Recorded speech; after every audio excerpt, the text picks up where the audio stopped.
Hey Braves Country, I'm Mac Magee. Join us for Pitch by Pitch, Play by Play, the classic call of Braves Country Baseball. We're bringing you Atlanta Braves baseball all year long. Jump into our pregame show, Braves Country Today, just before first pitch. Stick around for the postgame show, Braves Country Tonight, where we will open up the phone lines and react to your calls or your comments all year long. That's Braves Country Radio, pitch by pitch, play by play, your home for the classic call of Braves Country Baseball.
You're listening to Braves Country Radio, your home for the classic call of Braves Country Baseball. Hey Braves Country, this is Mac Magee with Braves Country Radio. We are bringing you pitch by pitch, play by play of your Atlanta Braves all year long. Please like and subscribe today. It's free and it helps us bring you more of the game we all love. Braves Country Radio, your home for the classic call of Braves Country Baseball.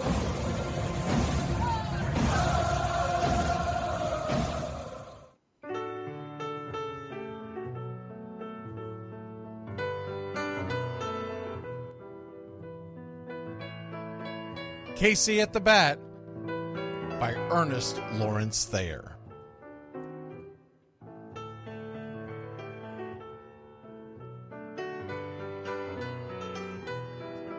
The outlook wasn't brilliant for the Mudville Nine that day. The score stood 4-2, but with one inning more to play. And when Cooney died at first, and Barrows did the same, a pall-like silence fell upon the patrons of the game. A straggling few got up to go in deep despair.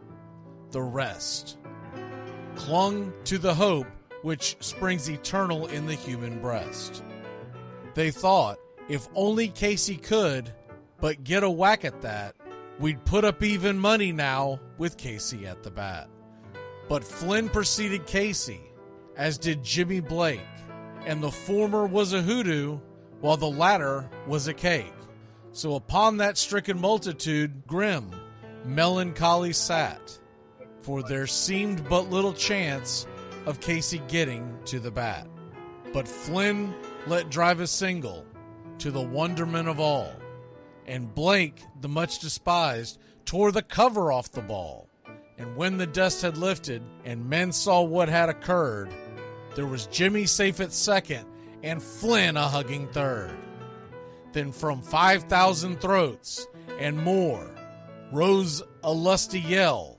It rumbled through the valley, it rattled in the dell. It pounded on the mountain and recoiled upon the flat, for Casey, mighty Casey, was advancing to the bat. There was ease in Casey's manner as he stepped into his place. There was pride in Casey's bearing, and a smile lit Casey's face. And when responding to the cheers, he lightly doffed his hat. No stranger in the crowd could doubt 'twas Casey at the bat. 10,000 eyes were on him as he rubbed his hands with dirt. 5,000 tongues applauded when he wiped them on his shirt. Then while the writhing pitcher ground the ball into his hip, defiance flashed in Casey's eye, a sneer curled Casey's lip. And now the leather-covered sphere came hurtling through the air, and Casey stood a-watching it in a haughty grandeur there. Closed by the sturdy batsman, the ball unheeded sped. "That ain't my style," said Casey. "Strike one," the umpire said.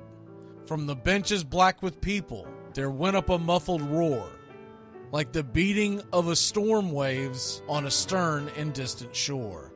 "Kill him! Kill the umpire!"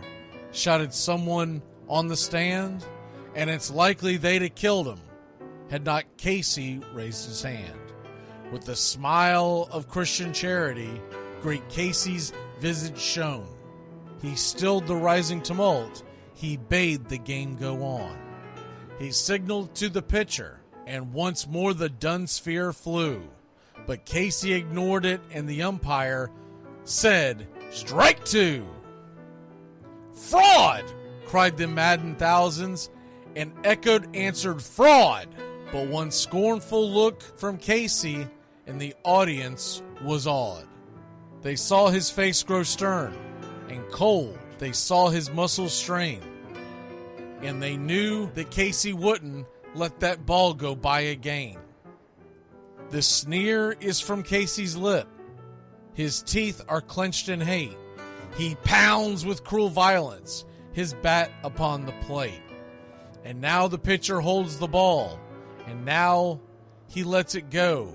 And now the air is shattered by the force of Casey's blow.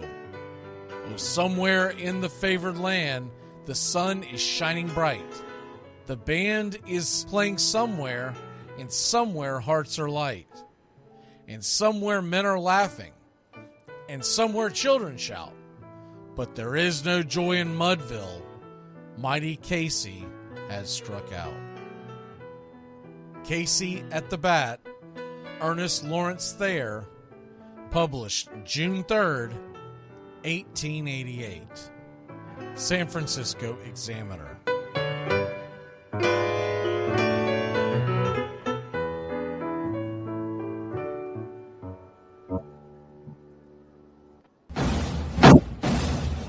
Hey Braves Country, I'm Mac Magee. Join us for Pitch by Pitch, Play by Play, the classic call of Braves Country Baseball. We're bringing you Atlanta Braves baseball all year long. Jump into our pregame show, Braves Country Today, just before first pitch. Stick around for the postgame show, Braves Country Tonight, where we will open up the phone lines, react to your calls or your comments all year long. That's Braves Country Radio, pitch by pitch, play by play, your home for the classic call of Braves Country Baseball.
What's up, Braves Country? Looking forward to a great Atlanta Braves season. See y'all at the ballpark. Love you.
Hey Braves Country, this is Mac Magee with Braves Country Radio.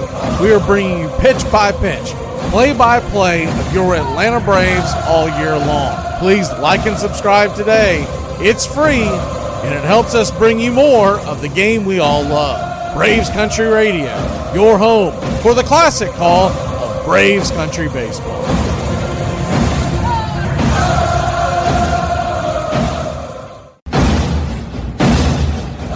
Braves Country, I'm Mac Magee. Join us for pitch by pitch, play by play, the classic call of Braves Country Baseball. We're bringing you Atlanta Braves baseball all year long. Jump into our pregame show, Braves Country Today, just before first pitch. Stick around for the postgame show, Braves Country Tonight, where we will open up the phone lines and react to your calls or your comments all year long. That's Braves Country Radio, pitch by pitch, play by play, your home for the classic call of Braves Country Baseball.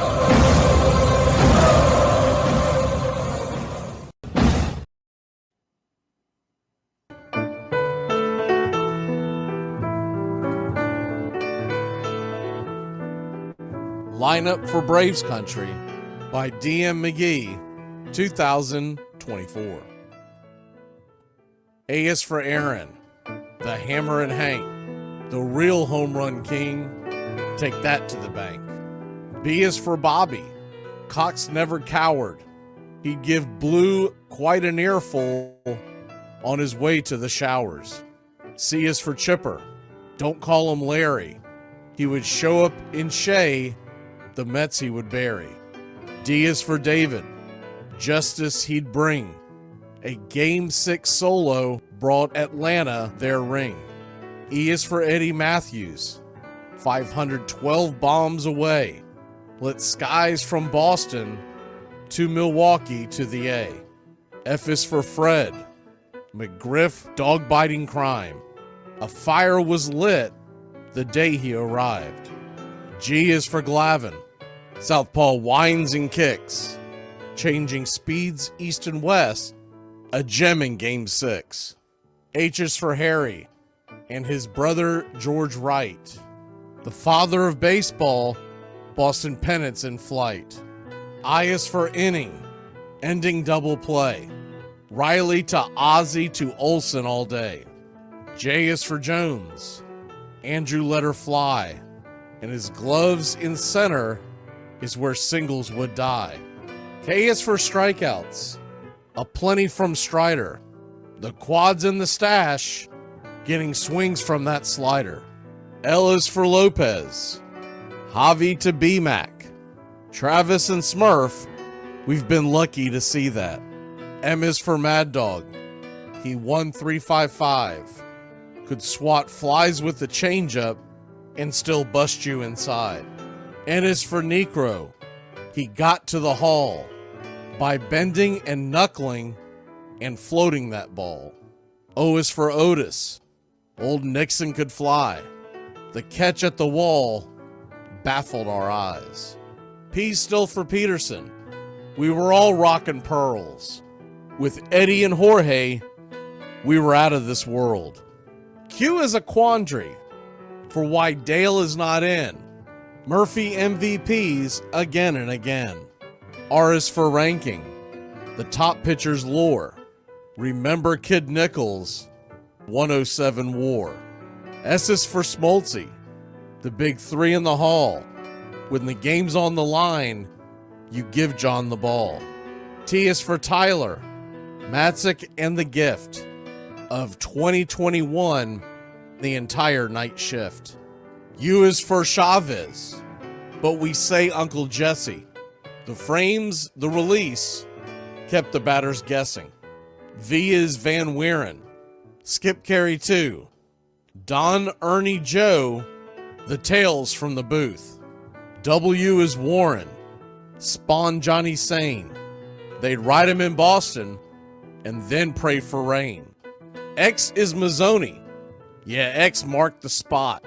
Leo rocked next to Bobby and his pitchers stayed hot. Why it makes us feel young, the game's main appeal. Chopping through the battery, there's no better feel. Z is for zip, boom, bam, ram-a-lam-a, ding-dong. Throughout the summer, we sing that song. From AJ to eyeglasses and a hell of a pen. Mad Max, Uncle Charlie, win after win. A cannon from short, and RC you later. Acuna Matata, there is no one greater. Though you can't fit them all when you just A to Z. Think of your favorites in the rafters we see. I started with 3, then 10, 25, 47, 31, and of course 29. Let's not forget 21, 41, 35, the great 44, or 755, and old number 6, who led his great teams. The pennants were flying. It felt like a dream. From Boston to Milwaukee to Atlanta's TBS, a family, a tradition, Braves Country's the best. Lineup for Braves Country by DM McGee, 2024.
Braves Country, this is Mac Magee with Braves Country Radio. We are bringing you pitch by pitch, play by play of your Atlanta Braves all year long. Please like and subscribe today. It's free, and it helps us bring you more of the game we all love. Braves Country Radio, your home for the classic call of Braves Country Baseball.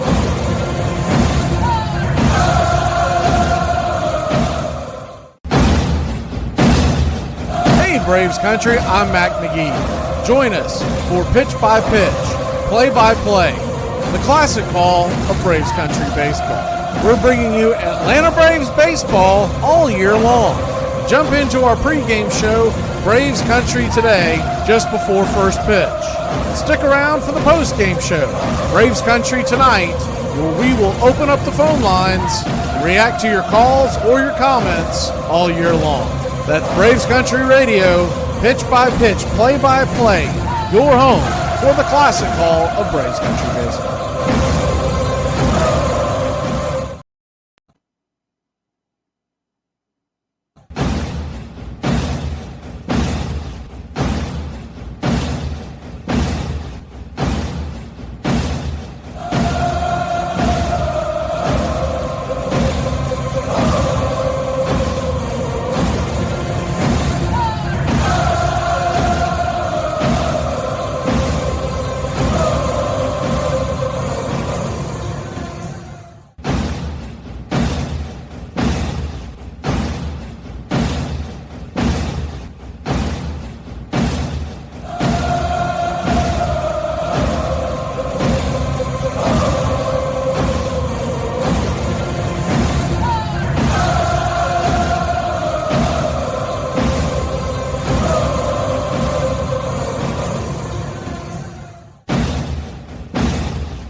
You're in Braves Country.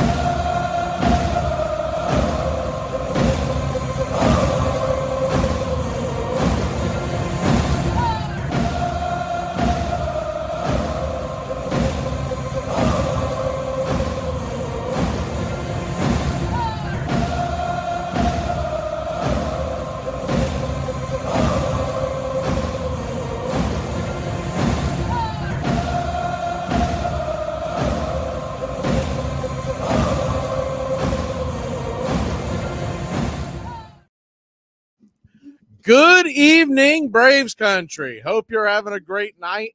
We'll see how many of y'all hang out with us tonight. I know when we do these West Coast games, it's usually pretty rough as far as people staying in and alert, but that's all right. We're here for you pitch by pitch, play by play. Your Atlanta Braves, all 4 games this week in Arizona. They're all 9:40 first pitch, and then the Friday night is 9:40 first pitch in San Diego. So all 5 nights. Just go ahead and set your watches to it. And look, here's the deal. I don't know if y'all saw the news or not. If you're looking at your screen, Eddie Rosario is back. He is back. He was added to the roster today. He's in the lineup tonight. And I'm going to go ahead and change the view of the screen, just like everyone, to get a good look at the screen. Now, the reason why, if you're looking at this screen, I'll go ahead and turn my camera on here. The reason why, if you're looking at the line, you're like, well, where the hell is the pitch?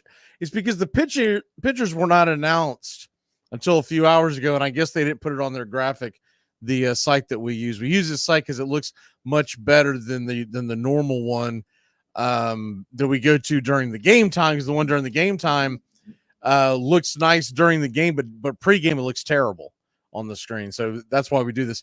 So they had not gotten the news that Bryce Elder is back. Bryce Elder is going to pitch tonight. They bumped Chris Sale back to tomorrow night. There's no injury. They're just massaging the days off. And if you do the math, And I can't imagine we're going to get a rain out because we're 4 games inside and then the last 3 out there on the left coast. But it will line up for Chris Sale to pitch Sunday. Why is that important? Well, not much of a chance that he's going to make an appearance in the All-Star game. He was elected to the All-Star game. Ray Lowe was elected to the All-Star game, and Marcell Ozuna, who is also going to be in the home run derby, was elected to the All-Star game. I don't think they want either one of those pitchers pitching. I think they'd rather them have to take the time off. You got to realize this is new to Ray Lowe, but Chris Sale has been an All-Star many times. He'll probably not even go. I would say he would probably rather spend the time with his family. If he does go, he's going to go with his family and just hang out and not do anything baseball related. Marcell is going to be in the home run derby. Marcell will make an appearance in the All-Star game if you're looking for a reason to watch. Not much of a chance that they let Ray Lowe pitch because he's pitching. He will end up pitching on Saturday.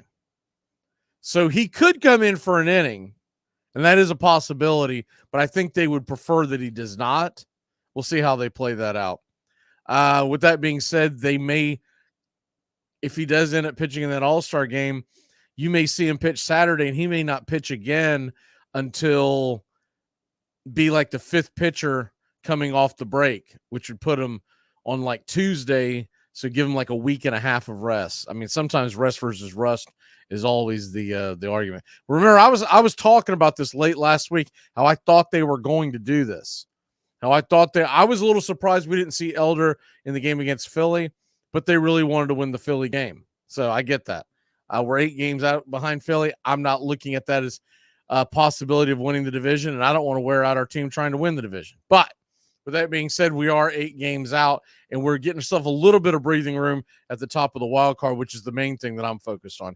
Here is Brian Snitker after the game. See, do we have time for the Snitker clip? We're going to play just a couple of minutes of this because it's pretty lengthy. So how good does it feel to see Chris Sale, after 5 years away from the All-Star game, go back with the – That's pretty cool. All 3 of them are awesome. I mean, it's just I just had a little meeting in there, and that's kind of – I told him it's like other than Christmas, it's kind of one of my favorite days of the year is when I hand out All-Star invitations, and because it's special. I mean, going to an All-Star game is a honor, and it's a really special thing for the guys, their families. I've been fortunate enough to go to 2 of them, and they're just so much fun to be around all those guys. It's just so cool to walk through that clubhouse and see all those guys that, you're playing against, and happy for Chris, just this half he's put up. Lope coming back to being a starter and earning this right. He was really excited too. And he should be. And in Marcell, I mean, that's, well-documented story there to work his way back to becoming an All-Star this year. I'm so proud of him.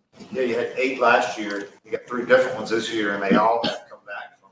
Yeah, I know it's good. Like I say, it's a great honor, and like I say, I'm so proud of all 3 of those guys. To have the game that you had. Yeah, we had a little meeting afterwards, and I was really glad that he had a good feeling in that meeting, and had the outing that he had. Just kind of made the day even more special. Presenting him with the invitation. 1 or 2 more pitchers on there. Yeah, I mean, I just remember from managing that thing, it's like a whirlwind starting tomorrow. As guys make it, and they, you look at the pitching rotations and things like that, and we spent a lot of time on the phone to a lot of different pitching coaches and managers. I had managers calling me and, about guys and, where they are on their turns and who can pitch, who can't pitch. And then the good thing is the league takes care of that, So, yeah, there'll be a lot of movement this week. Chris will probably have 2 more starts right before the break. Who's that? Chris. Okay, so he went on for a little bit longer, but I wanted to play you. This is a really quick clip of Chris Sale. He's talking about Marcell Ozuna and how much he likes being a teammate of Marcell Ozuna and how he is very infectious in the clubhouse. This was shortly after Sale and Ozuna found out that they were elected to the All-Star game. It's a lot of fun. I obviously played against him a lot, but being on the same side is a lot of fun. He brings a lot of energy, and he's very he's in the center of it. everyone gravitates towards him. He's the guy to beat, and like what you guys have said, guys look up to him because of what he's done, the experiences he's had, and what he does on the field, but because of who he is in the clubhouse as well. If he's in the room, it's never dull, and that's what you need, and that's what makes this game fun. Those are the teammates you remember forever. Ozuna was sitting right next to him, and the whole time it was pretty funny. If you needed a chance to see it, his face was lighting up and smiling and making goofy making all kinds of goofy looks into the crowd. I don't know who he was communicating with, but it was pretty funny. Just as he was saying that, that he was everyone he gravitates to, he had a big old smile on his face. But anyways, cool stuff from the three Braves that were elected. Max Fried was left off. Would not shock me if Max Fried gets a nod. If someone pulls out, there's a good chance because you always get about 4 or 5 guys to pull out. So I could see him getting a nod, possibly even Raciel Iglesias as well. Eyeglass has been slept on. He's been phenomenal this year. I think we've taken it for granted. Usually closers blow somewhere between 3 to 5 saves in the first half of the season. He's only blown 2, and we ended up winning one of those. So we're going to step aside here for a second. First pitch is on the way. Bryce Elder Day. I got to load the Elder emoji in the chat, and let's get it. Braves, Diamondbacks. They've got a kid going to the mound tonight, Yulber Diaz. He's making his major league debut. But let me tell you something about this kid. I was looking this up.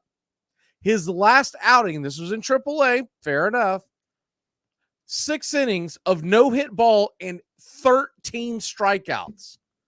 So we might be in for it tonight.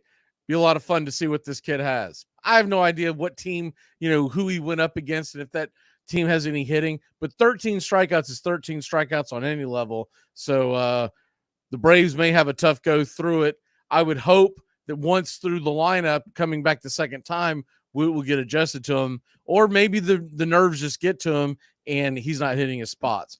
All right, we're stepping aside, pitch by pitch, play by play of your Atlanta Braves. Let's get it. Like me, you can't smoke like me. So don't try and be like me. Let's party together.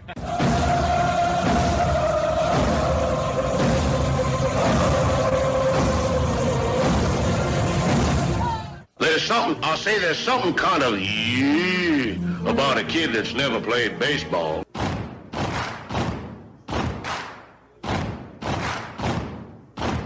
Baseball is a beautiful thing. It's more beautiful in an old park. It's asymmetrical and quirky.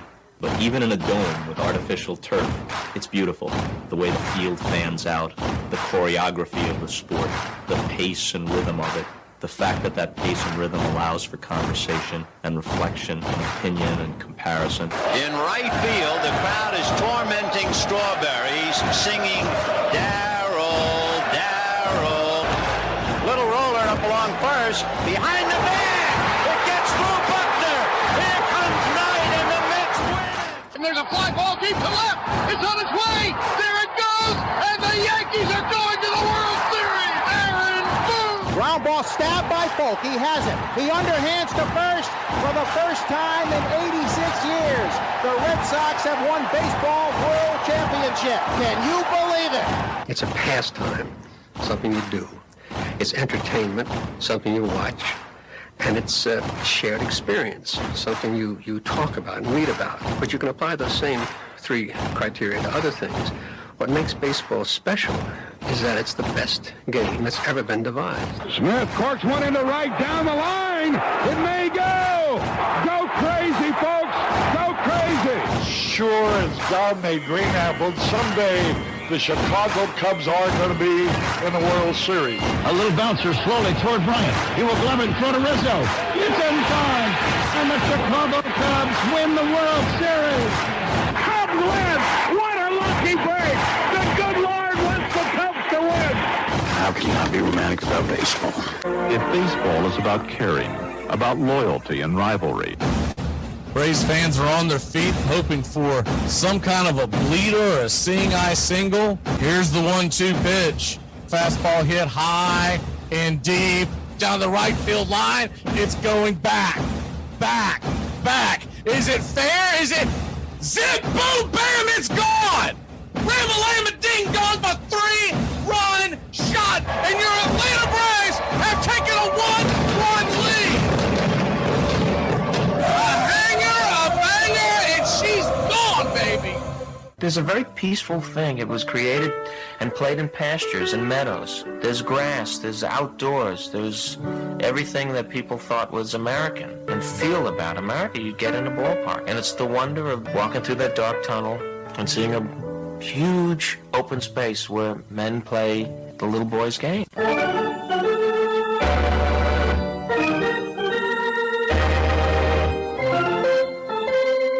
I believe in the Church of Baseball. I've tried all the major religions and most of the minor ones. I know things. For instance, there are 108 beads in a Catholic rosary and there are 108 stitches in a baseball. I prefer metaphysics to theology. You see, there's no guilt in baseball, and it's never boring. It's a long season and you gotta trust it. I've tried them all, I really have. And the only church that truly feeds the soul day in, day out is the Church of Baseball.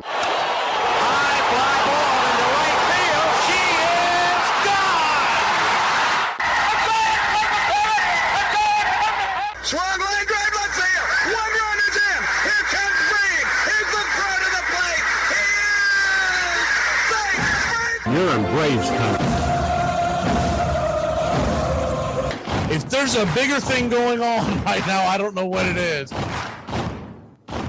We're down to 1 strike here. Gurriel, the last hope for the Houston Astros. Here's the 0-2 pitch. Swung on, bounced over to Dansby. Dansby fires it over to first, and here comes the dog pile. Fire the cannons in the battery. Do the chop all throughout Braves country. Pop that top. Your Atlanta Braves have won it all. Oh, say, can you see by the dawn's early light what so proudly we hailed at the twilight's last gleaming, whose broad stripes and bright stars through the perilous fight o'er the ramparts we once were so gallantly streaming, and the rockets red glare, the bombs bursting in air, gave proof through the night that our flag was still there. Oh, say does that star-spangled banner yet wave o'er the land of the free and the home of the brave? Play ball.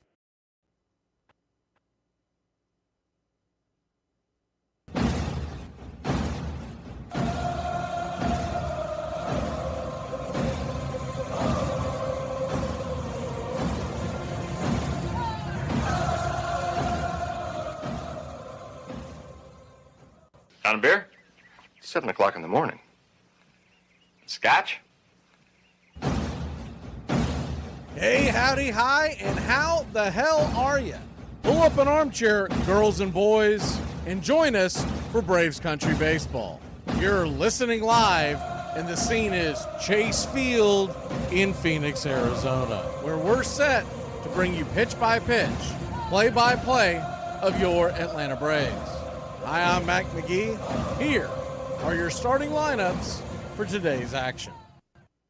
Leading off and patrolling center field for your Atlanta Braves, it's Kid Kelnick. Jared Kelnick, 10 home runs, 29 RBI, 4 stolen bases, batting .272. Batting second, playing second, Ozzie Albies.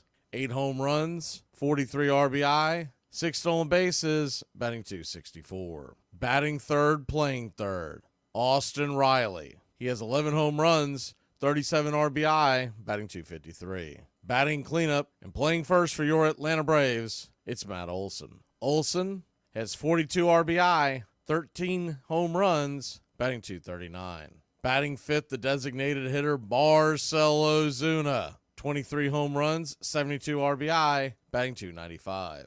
Playing right field and batting sixth, it's Adam Duvall. He has 7 home runs, 22 RBI, batting .184. Batting seventh and playing left field, returning to your Atlanta Braves, it's Eddie Rosario. He has 7 home runs, 26 RBI, 8 stolen bases, batting .183. Batting seventh and playing left field, returning for your Atlanta Braves, it's Eddie Ring-Around Rosario. 7 home runs, 26 RBI, 8 stolen bases, batting .183. Batting eighth and behind home plate, it's Sean Murphy. 4 home runs, 9 RBI, batting .213. Batting ninth, the shortstop, Orlando Arcia. 6 homers, 23 RBI, batting .209. On the mound for your Atlanta Braves, respect your elder. Bryce Elder is back on the bump. He's 1-3 with a 5.76 ERA, 1.69 WHIP, 29 2/3 innings, 39 hits allowed, 23 strikeouts, and 11 walks, 4 home runs. He'll be going head-to-head with Yolber Diaz, who is making his major league debut for the Arizona Diamondbacks. The youngster had 6 no-hit innings and 13 strikeouts his last outing down on the farm.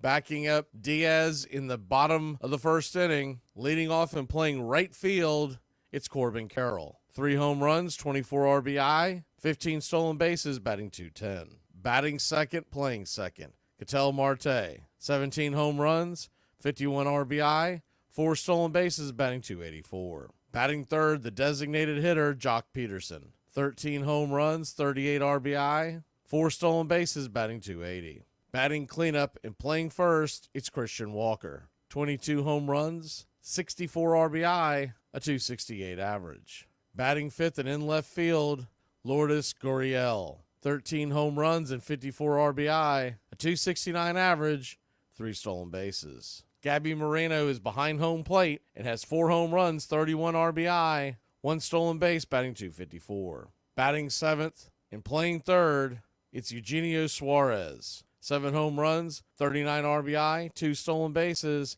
batting .210. Batting eighth and in center field, it's Alek Thomas. He is 6 for 30 on the year, 2 home runs, 9 RBI, 1 stolen base with a .200 clip. Perdomo is at short and batting ninth. He has a .271 average, 8 RBI, 1 stolen base. Calling balls and strikes behind home plate tonight, it's Todd Titchener. First base umpire, Paul Clemens. Second base will be manned by Corey Blazer, and down the third base line, it's Manny Gonzalez. Game time temperatures in Phoenix, if you're standing outside, is 109 degrees. Earlier, reaching a high of 114. They do expect to have the roof shading the field and shading the fans. Wind blowing out from left to right at 8 miles an hour. We'd like to thank all the Country Club members for helping support the channel. Please become a Country Club member today. And if you haven't already, smash that like and subscribe to Braves Country Radio. Well, it's about that time. Grab you a cold one. Find you an armchair. It's Braves Diamondbacks Game 1 of a 4-game set. All 4 games will be 9:40 first pitch right here on Braves Country Eastern Time. We've got the Elder emoji kicking in the chat for Bryce Elder as we welcome him back to give Chris Sale the night off. He's expected to be back on the bump Tuesday and finishing out the week on Sunday. We also welcome back Eddie Rosario as the Braves look very 2021-like with a sprinkle of 22 and 23 in the lineup. We're going to run it back and see how this lineup fares before the trade deadline. Country Club members, warm up those chop arms out here in the desert. In Braves Country, get your game face on.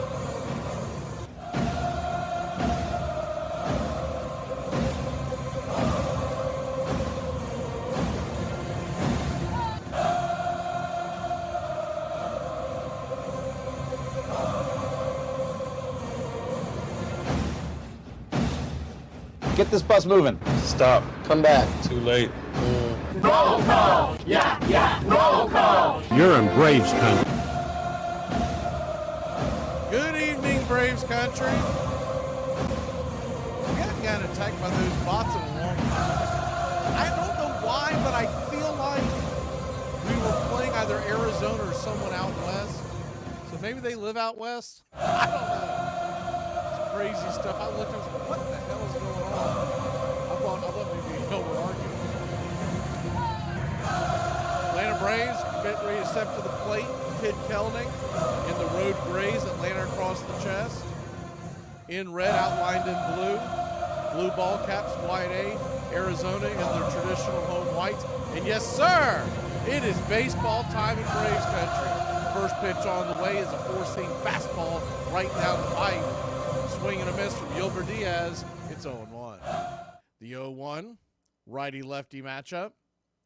Kicks and fires. Swing, pops it up high in the sky.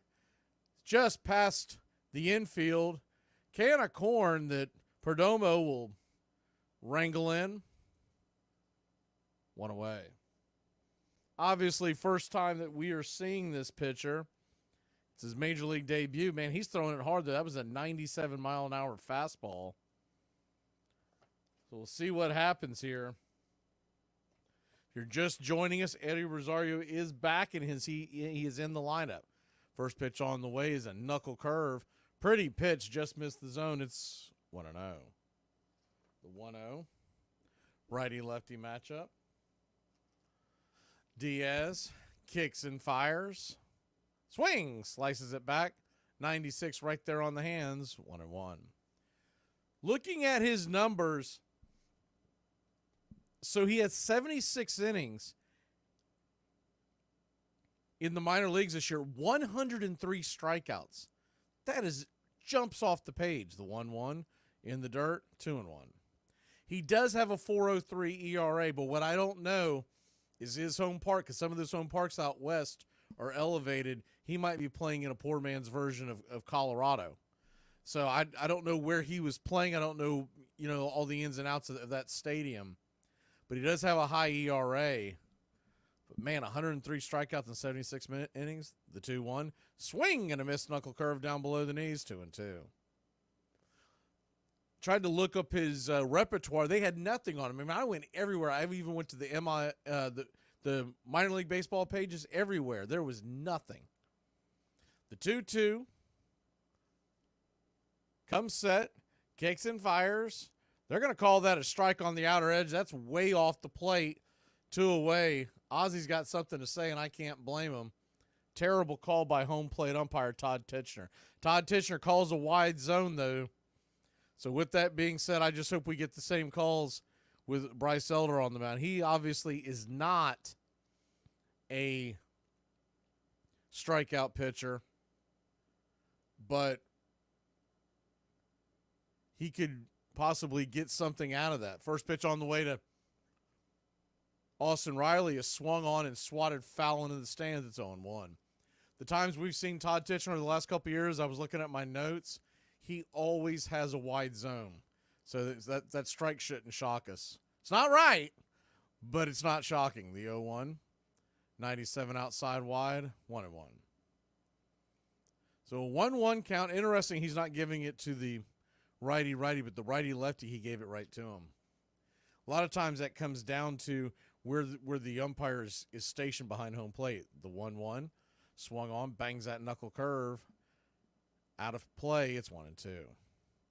So what we're seeing firsthand right in front of us is that he can bring it up to 97. I was reading somewhere that he was flirting with triple digits from time to time.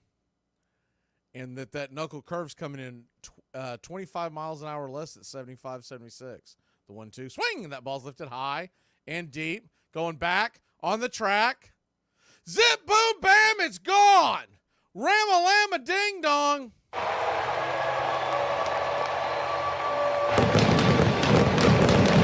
Great. Goes yard in the desert. His 12th home run of the year. 430 happy feet off the bat of Diaz. And Atlanta jumps out to an early 1-0 lead here in the desert. You know, if you can time up that fastball, that thing will fly. First pitch on the way, 96, about high on the plate to Matt Olson. The 1-0. Comes set, kicks and fires, inside 95 miles an hour. Ball 2-0. So 2-0 count. Matt Olson with 13 home runs now. Standing on deck is Ozuna, heading to the All-Star game of the Home Run Derby with 23. The 2-0 swing and a miss, 96 right by him, 2-1. First thing I thought of when I saw the kids' numbers, I want to see the showdown between him and Ozuna, because that could be a lot of fun. If Ozuna tags one, that thing might go 500. The 2-1 pitch, high and out of the zone, 2-2. One thing about this lanky right-hander, once again, they don't have his stats anywhere, but I'm guessing he's around 6'4", 200, somewhere in that neighborhood, give or take. He has a very effortless release. The 3-1 pitch, swung on, pops it up. High in the sky, will it stay in play? Chasing it over by the dugout and out of play. We got a full count. So a full count to Olson. Ozuna stands on deck. Braves already lead 1-0 if you're just joining us. Austin Riley hitting his 12th home run of the year. 430 feet. The payoff pitch. Kicks and fire. Swing. Pops it up. High in the sky. I think we'll see a few of these today. Another can of corn over to second. Marte's got it. That'll end the inning. But not for your Atlanta Braves. Put one on the board. It's 1-0 in the desert. To anybody that's been mean to me, if you're having a hard time in life, good. I learned a lesson. Never half-ass two things. Whole-ass one thing. I'm not too sure why I'm about to tell the internet this, but I'm hoping I can save other people from doing the same exact thing. I was having a sugar attack, so I thought, well, let me go on down there to the Piggly Wiggly, and I did, right? Well, I wanted some ice cream. Okay, peanut butter flavor. See, look at it. It's got a little pretzel sticking up out the thing. It smells just like peanut butter. And I get home because I'm ready for the ice cream, right? I get it out the box. I pop the top off of it, and I ate the whole thing because it was delicious. I thought this just, for children, little children.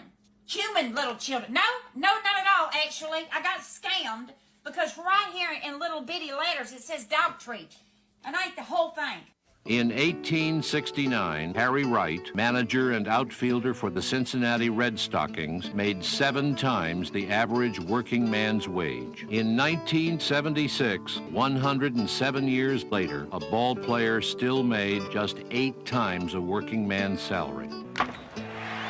By 1994, the average major league salary would be nearly 50 times that of ordinary America. The big difference now that players get so much is that it has distanced them from us.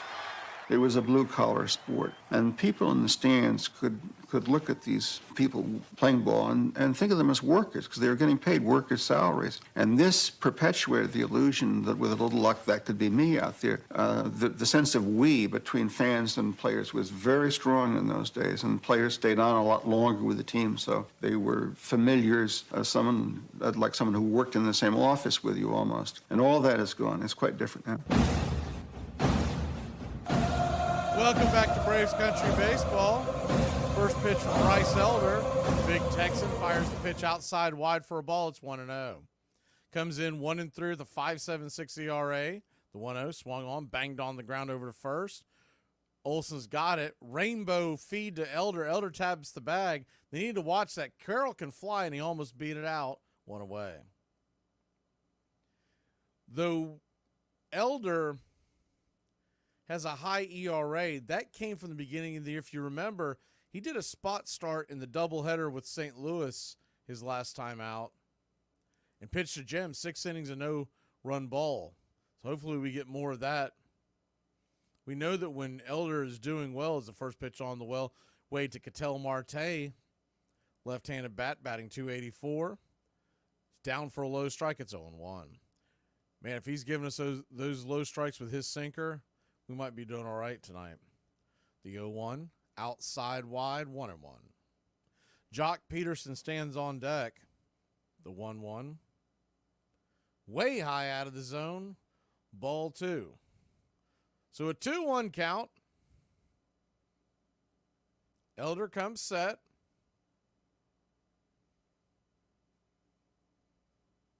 Looks, kicks, fires, swing and a miss, 2-2. Went with the changeup about shoe top level. Got Marte to chase.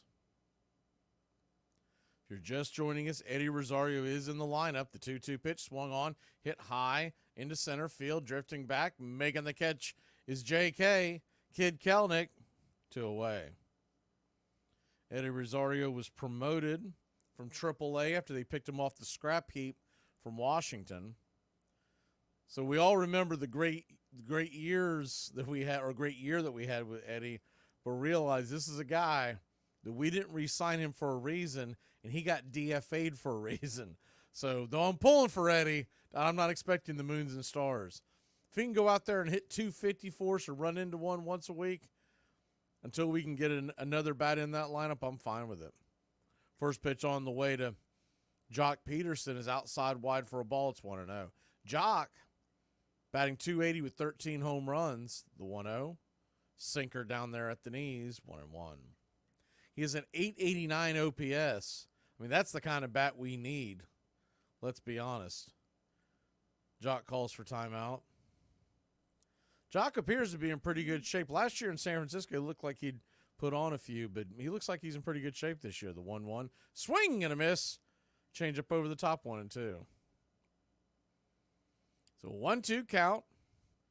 You'd love to knock Arizona out of the race. The 1-2. Down below the knees. 2-2. You could knock him out of the race. Knock Arizona out of the race. They may be willing to trade Jock. The 2-2. Down below the knee. Slider in the dirt. Ball 3, 3-2. So a full count to Peterson. After falling down 1-2, he now has the count in his favor. The payoff pitch from Elder. Lets her rip. Swung on, banged hard on the ground, but right at Olsen. He'll step on the pillow, and we'll head to break. Grab the sticks. Top of the second we go. Ozuna versus this fireballer. This ought to be fun. No meat, just eggs. Yeah, with sliced apple. How do you like your eggs? Hatched. What? Do you want them scrambled? Scrambled, yeah. Did he say hatched? No.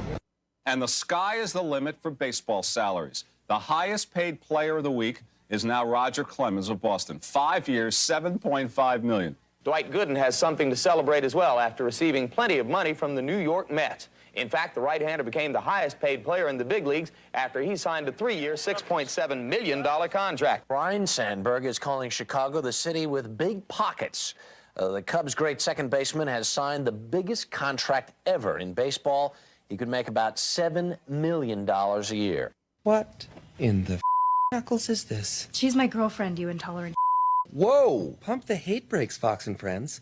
I'm just surprised anyone would date you. Kids today, they go, how much is your baseball card worth? And I'm going, a plug nickel, son, a plug nickel. I'm saying be your own person. Do not collect baseball cards. It will be the ruination of you. Maybe you'll learn economics a little bit, or you'll learn what value is, but you're being an entrepreneur. An entrepreneur takes something of no value and makes money on it. And I do not believe in that in the kids. I teach them right off the bat. Learn the game. Do not look at Youppi. Do not look at the chicken. Do not look at that. Look at the ground ball. Field it cleanly with both hands. Be as smooth as silk. You know, make the nice throw to second. Have the nice breaking curveball. Subtract on the changeup. See the ball and hit it. Don't associate with the other things of the game. It will eventually bring you down, eat you up, and spit you out.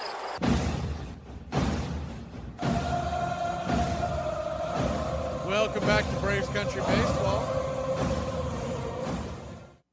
Marcell Ozuna leads us off. First pitch on the way, 96 on the outer cut. It's 1-0.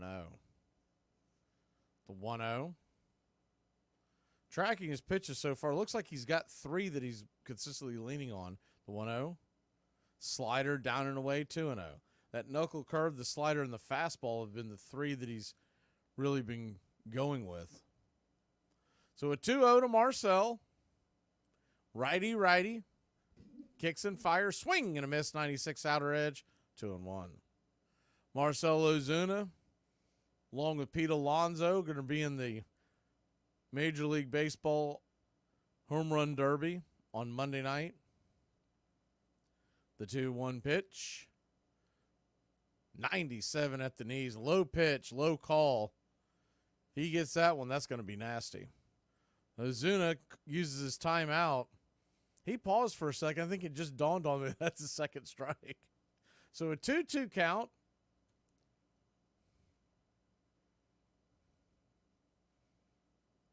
Diaz comes set. The right-hander lifts his maroon glove and deals. Swung on, fisted into over to short. Should be an easy play for Perdomo. It is. 6-3 on the putout. 1 away.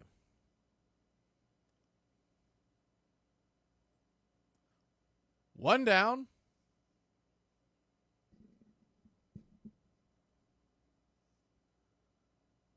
Adam Duvall comes to the plate.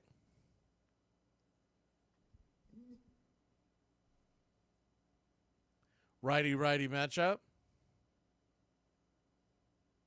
Diaz, whoa, hey, way high.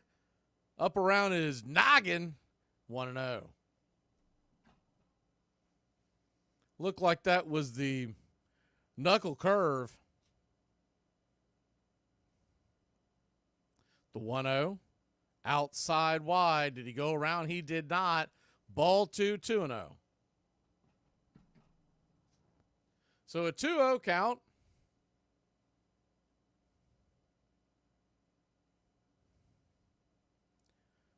One down, top of the second inning. The 2-0 right there for a strike, 2-1. So a 2-1 count.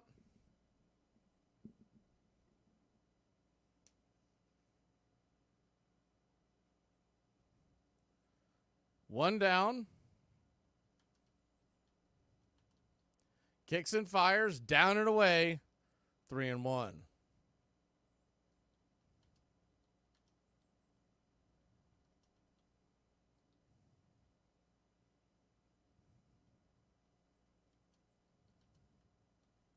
The 3-1 pitch. Swing! And that ball's rifled down the right field line, up against the screen.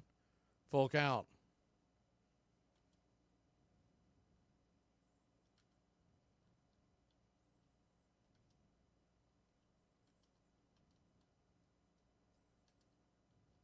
Braves 1, Arizona 0.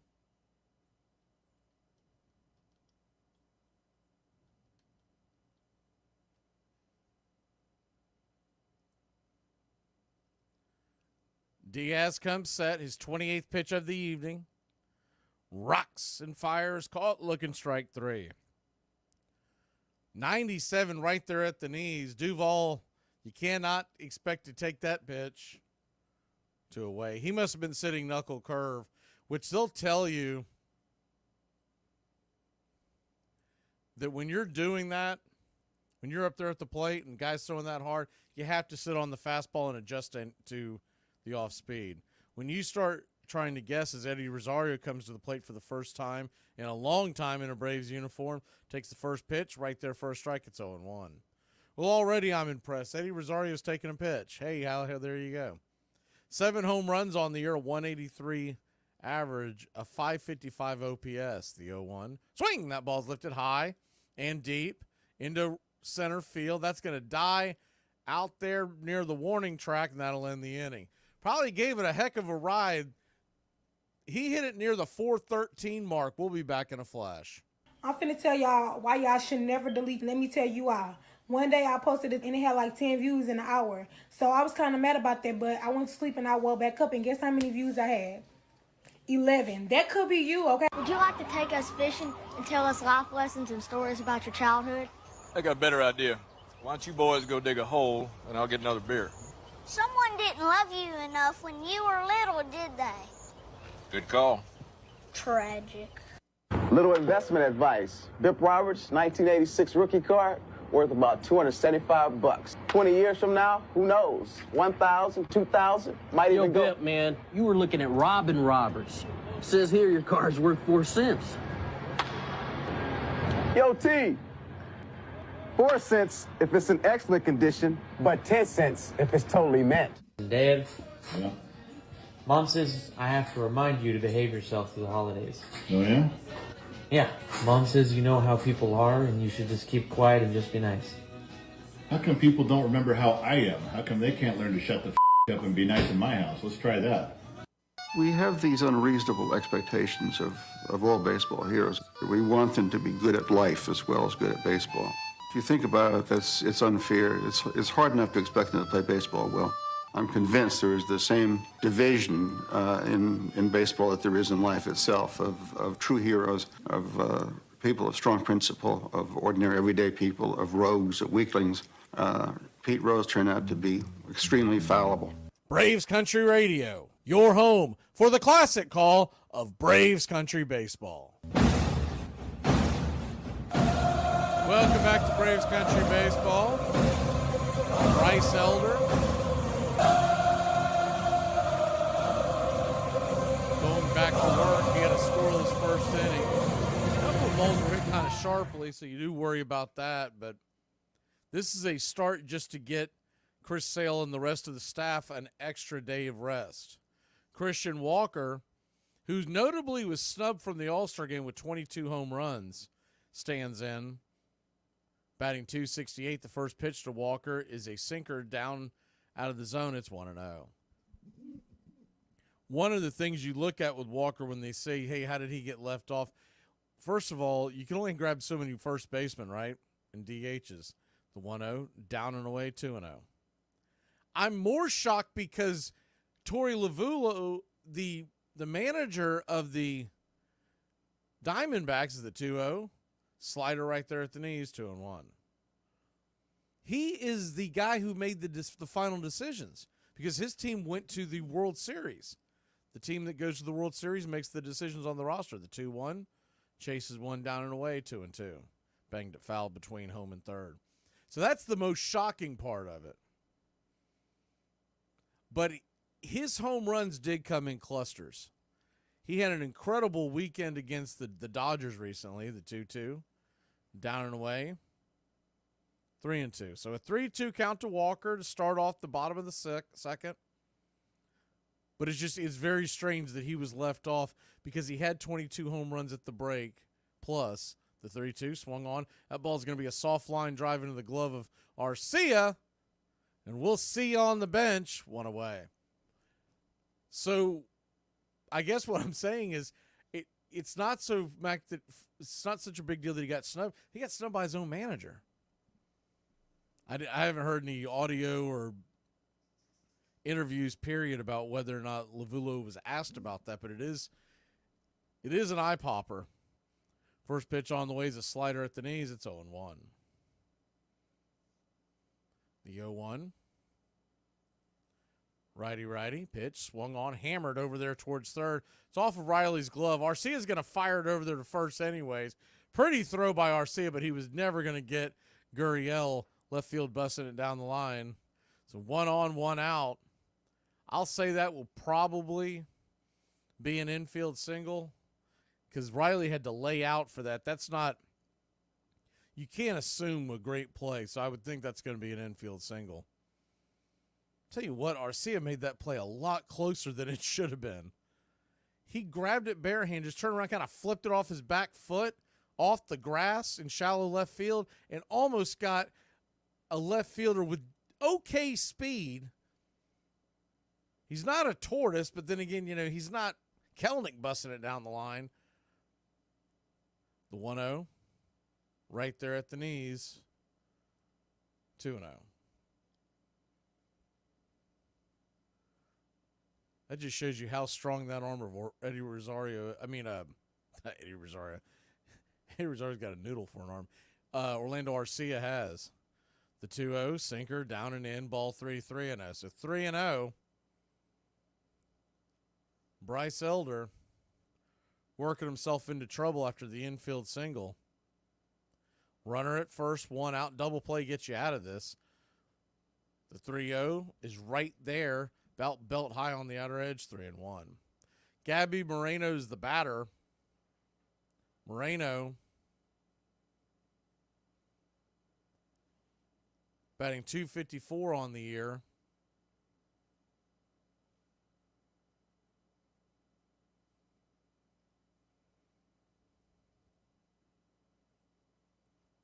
The 3-1 kicks and fires, swing and a miss, strike two, and the throw is down to second. The runner went. The throw beat him somehow. Gurriel got in there. Murphy looked like he beat him with the throw.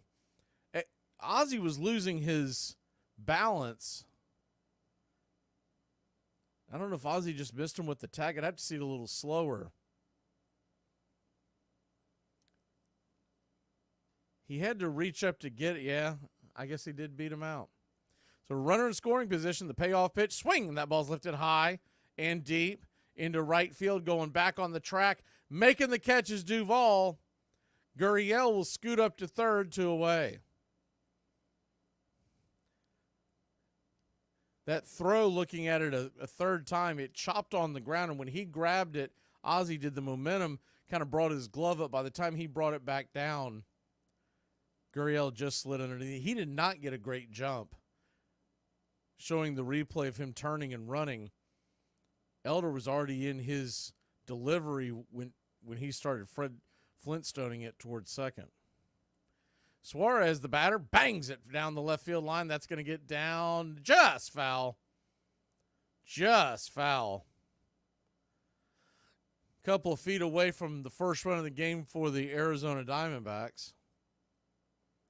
Gabby Moreno batting .210, 637 OPS. Pretty good batter, though, usually having a little bit of a down year. Righty-righty matchup, the 0-1. Slider down and away, 1-1. 1-1 count. Alec Thomas standing on deck. Perdomo in the hole. 2 outs. Braves infield is playing back and to the left. The 1-1 swung on, pops it up. Will it stay in play? Olsen gives chase in foul territory. He makes the catch, and we get the heck out of here. Braves let a runner on, get him all the way to third. But Elder gets us out of it. We'll be back in a flash. One thing about me is that I will buy that coffee. I will. Do I need it? First off, watch your tone. Second off, not at all. But I don't regret it. I don't regret it, babe. I don't. Pockets empty, hearts full. Cheers to that, bucko. Hey guys, and welcome back to another episode of Is It Allergies? Is it COVID? Is it my period? Or is this just how my body feels in my 30s? One thing about me is that I will be having a Diet Coke. I will be having a Diet Coke. I will be enjoying this beverage. And I make my own money, so I spend how I like, and I spend it on Diet Coke sometimes, because that's what I want to do. And nothing grinds my gears more than whenever I'm sipping on my Diet Coke, and somebody's like, you know, that's just as bad for you as the regular thing. Oh my God. Oh my God, I did not know that I asked. I was not aware that I asked. Get this bus moving. Stop. Come back. Too late. Roll call! Yeah, roll call! You're in Braves country. We didn't get a chance to do roll call. It's kind of a wonky entrance with the attack from above, whoever the heck that was. The attack from out west. Let's go ahead and do some roll call. I'm going to start off where I recognize the names. So if we leave you out, just jump back in the chat. Good evening to Brian Andrews, Country Club member. Mark Ricardo, Country Club member. Nathaniel Brooks, I think pushing buttons. Good to see you. Edward Spry. Past 10 o'clock, but Edward is still spry. Gary, the real McCoy's here tonight. Charlie Pittman, which means Envy's going to be hanging out here somewhere. And Willis, what you talking about, Willis? Good to see you.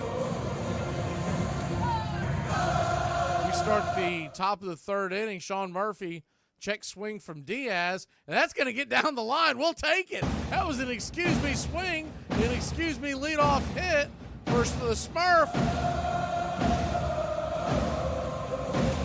Good evening. I don't know if I said Mark Ricardo yet. Grandma King. Caesar. Connor. Justin. Marguerite, good to see you. Amanda. Like I said, if I'm missing anybody, just jump back in the chat. The first pitch on the way to Orlando Arce is swung on and bang back foul. It's 0-1. Righty-righty matchup. John. Ricky. Jillian. The 0-1. Outside wide. 1-1. So 1-1 count. El Pan. No, I think that's the bot the bot attack that we got earlier in the night, if y'all weren't here for that. Because they're so random and they come out. I mean, I swear it's every time we play a West team. The 1-1, outside wide, 2-1. So a 2-1 count. Not a whole lot of goats here as well. Okay, thank you. I had to refresh the page because I was trying to get rid of all the craziness. The 2-1. Diaz comes set, kicks and fires, swung on, hits up the middle, and that's going to get through for a base hit. And what do you know? Get Ed Rosario the lineup. He don't get a hit, but Smurfy gets on. Garcia gets on. The Braves got something cooking here in the top of the third.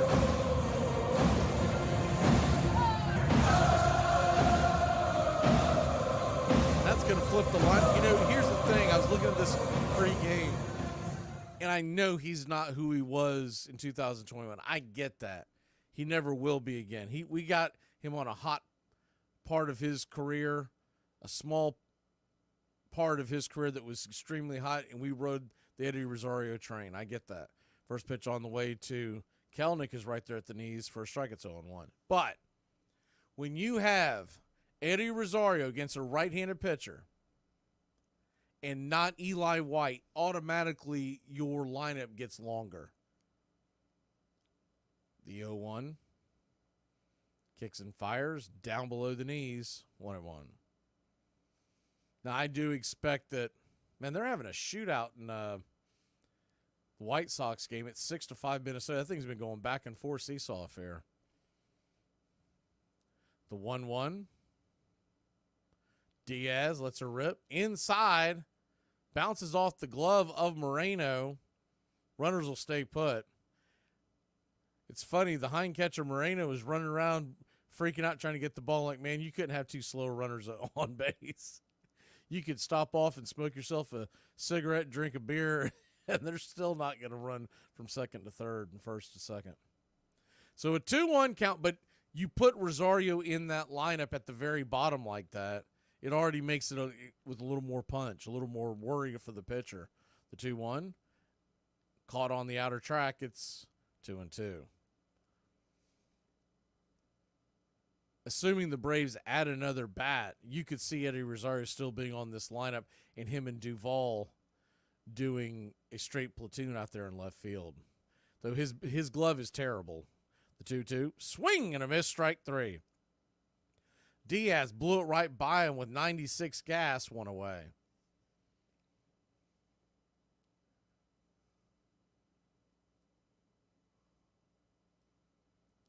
One down.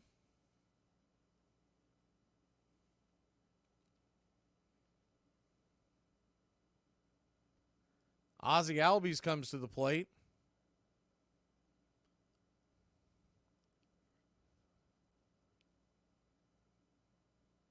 First and second, 1 out. Ozzie from the left side, open stance, the pitch. Swing, and that ball's laced into right field. That's right at the right field of Carroll. He fires it back into the infield. Quickly scampering back is Smurf, 2 down. Thought that one might get down. They had Ozzie played a little more shallow than teams normally do. Coupled that with the speed of Corbin. fairly easy play. So 2 on, 2 out, and the rake comes to the plate. He hit a solo shot his first time up, if you're just joining us. 430 feet center cut. First pitch on the way to Riley is a slider on the edge. It's 0-1. The 0-1.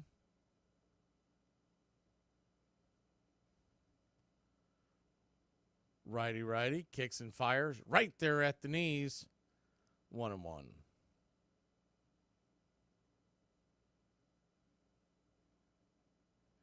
Or 0-2, excuse me. So an 0-2 count.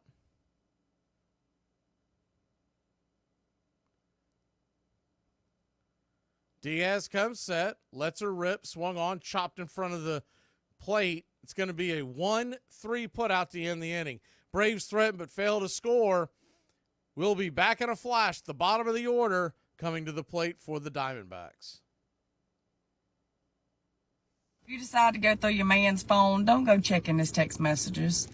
Go to his bank app and send your ass some money. Stop being stupid. I am starving. I haven't had lunch since yesterday. Dogs can't operate MRI machines, but cats can. Dad, I want to say thank you. You're welcome. You don't even know what I'm saying thank you for yet. So? So, you can't say you're welcome when you don't know what I'm thankful for. There's a million reasons in your life you should be thankful. I'm probably responsible for half of them. And you never say you're thankful for anything unless your mother forces you to, so if you're going to give me this one, I'll take it blind. I was going to say thank you for bringing home dinner for me last night. I didn't. What? I brought your mother home dinner. She gave you some of hers. Why didn't you buy me dinner too? Because you said you had an FFA event from 4:30 to 7:30 and you were going to eat there. I'm not going to buy you dinner and leave it on the counter till 8 o'clock at night, princess, just in case you're hungry. If you're hungry when you get home, nuke something. What? Microwave it. Then you can be thankful you have a microwave. And electricity. And a house. I feel gross, like I'm getting older, I'm gaining weight, like my neck's getting all disgusting. Like, this is where I could really use a compliment. Your eyesight's good. But Pete Rose had a secret addiction, gambling. Some years he lost as much as $500,000. And some witnesses testified that he bet on baseball games in which his own team played. Rose denied it. I'd be willing to bet you, he said, if I was a betting man, that I have not bet on baseball. I said yesterday on another network, I'm happy to look in the camera now and say I never bet on baseball, and I never bet on Cincinnati Red baseball. His fans refused to believe the charges.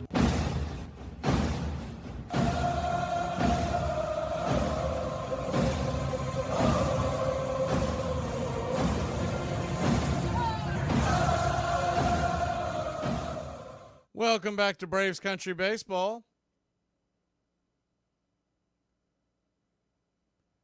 Bryce Elder comes set, fires the first pitch of the bottom of the third inning, sinker down and in. It's 1-0. The 1-0. Righty lefty, Alec Thomas, the batter, drips it through the infield. That was a worm burner just past second base. So the Diamondbacks got one on, nobody out.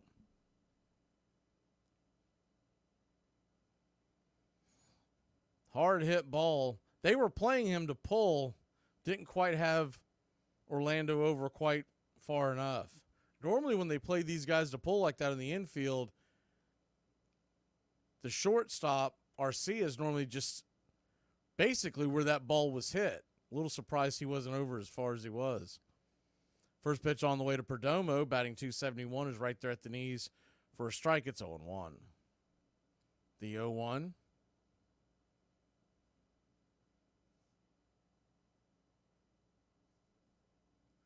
Kicks and fires. Right there on the outer edge, kissing the black. It's 0-2. So an 0-2 count.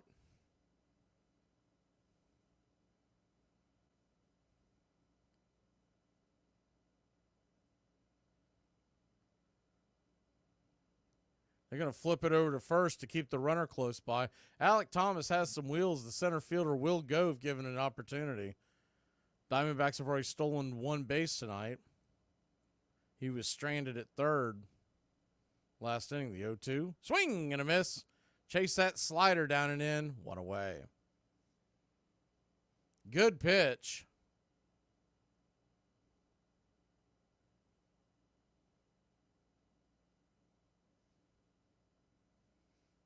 He was sitting dead red and got the bender and chased it in the dirt. First pitch on the way to Corbin Carroll. The leadoff hitter as the lineup flips over. Is a slider right there for a strike. It's 0-1. The 0-1.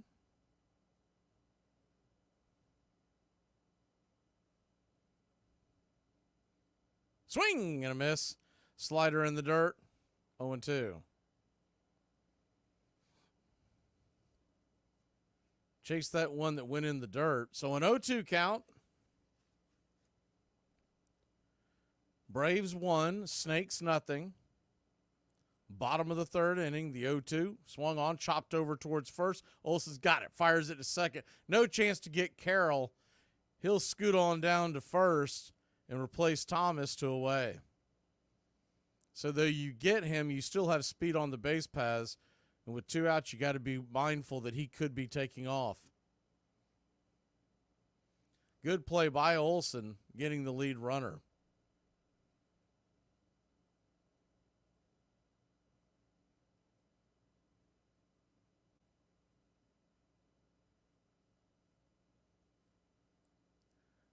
Two down. First pitch on the way to Ketel Marte is down and in. Slider misses. It's 1-0. The 1-0.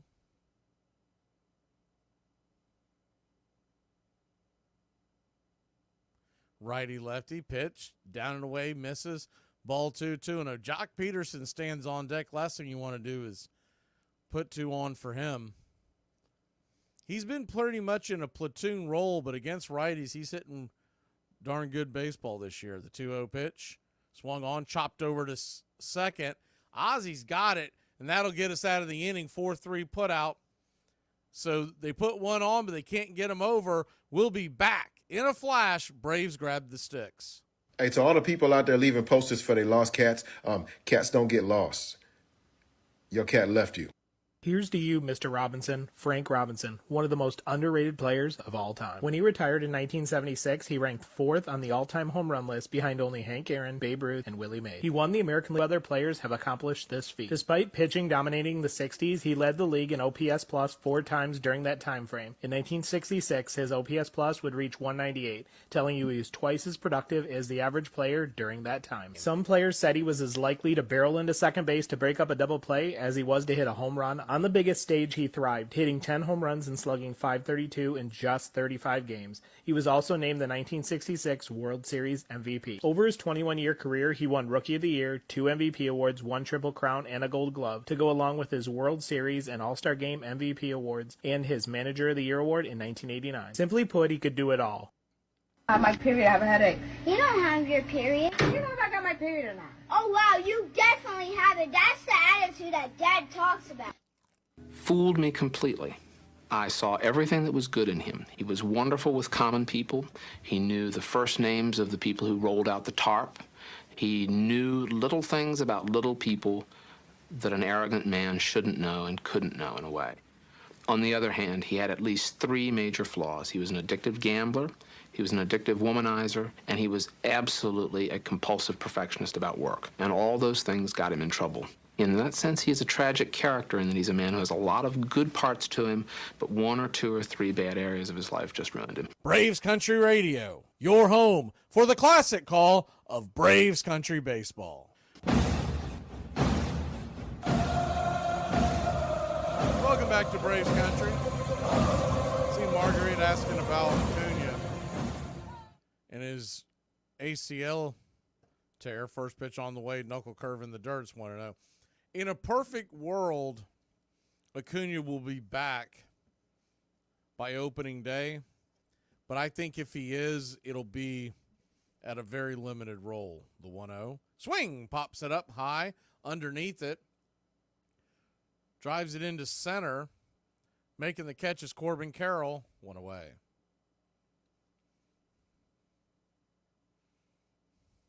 Grandma was right about the 9 months aspect. But that's just for him to get back to basically being able to do baseball type things. To expect him to come back. Remember last time he tore it? He was back at the beginning, but he was playing very sparingly. And I think they're really going to take their time with the first pitch on the way from Diaz is out of the zone. It's 1-0. Considering this is his second injury to the other knee, the 1-0 swung on, grounded over to short. It's going to be an easy 6-3 put out, 2 away.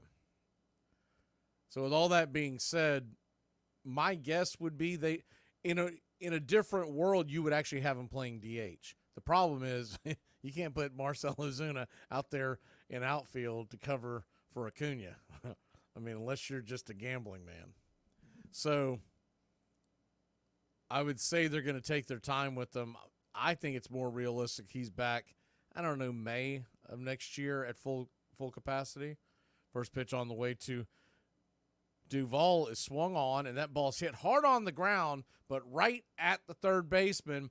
5-3 put out, Suarez to Walker. That'll end the inning. Quick 3 up, 3 down. We'll be back in a flash. Braves lead 1-0. I'm surrounded by a lot of women in this department, and that includes the men. I'm sorry, did you know that they put the Motorola Razr on display in a museum? Hang on. They put the Motorola Razr on display in a museum. How for? What come? 'Cause I had a Motorola Razr. Matter of fact, I was fickety flexing with my Motorola Razr, top of the line technology when it was in my possession. And now you got it on display in a museum like it's an ancient Egyptian artifact? Calm down, salientologist. And millennials, you know what this means for us, don't you? I'm not going to say it out loud. I would never disrespect us in such a manner, but you know what this means, don't you? In August of 1989, after a long investigation, the Commissioner of Baseball, Bart Giamatti, held a press conference. The banishment for life of Pete Rose from baseball is the sad end of a sorry episode. One of the game's greatest players has engaged in a variety of acts which have stained the game, and he must now live with the consequences of those acts. It will come as no surprise that, like any institution composed of human beings, this institution will not always fulfill its highest aspirations. I know of no earthly institution that does. But this one, because it is so much a part of our history as a people, and because it has such a purchase on our national soul, has an obligation to the people for whom it's played, fans and the well-wishers and the millions, to strive for excellence in all things and to promote the highest ideals. Less than 2 weeks after barring Rose from baseball, Giamatti died of a heart attack. Your home for the classic call of Braves Country Baseball.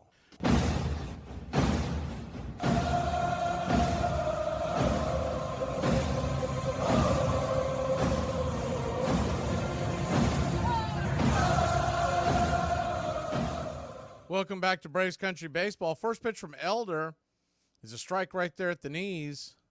Slider, it's 0-1. The 0-1 to Peterson. Jock takes the 0-1 in the dirt, 1-1.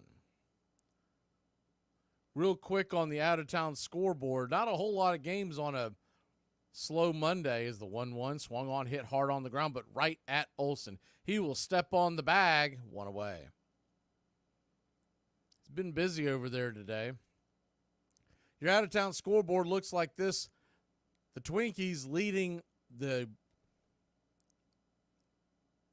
White Sox 6-5. That game is in the 8th. Just had 4 lead changes in that game. Rangers lead the Angels 4-3 in the 4th. First pitch on the way from Bryce to Walker. It's a high sinker, belt high. It's 0-1. Pirates all over the Mets earlier today. Mitch Keller with the win, 8-2. The 0-1, high and out of the zone, 1-1. Cardinals pound the Nationals 6-0. The 1-1. Swing, chops it foul down the line, 1-2.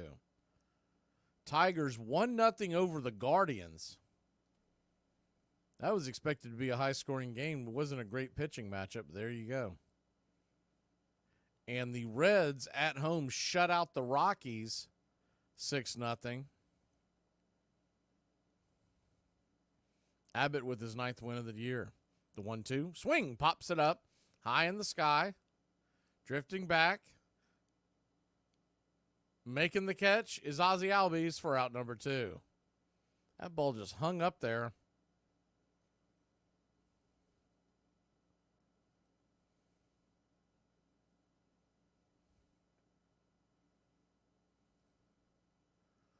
Two down. Yuri Gurriel comes to the plate. He's 1 for 1. Stole a base. First pitch on the way. High and inside, it's 1-0.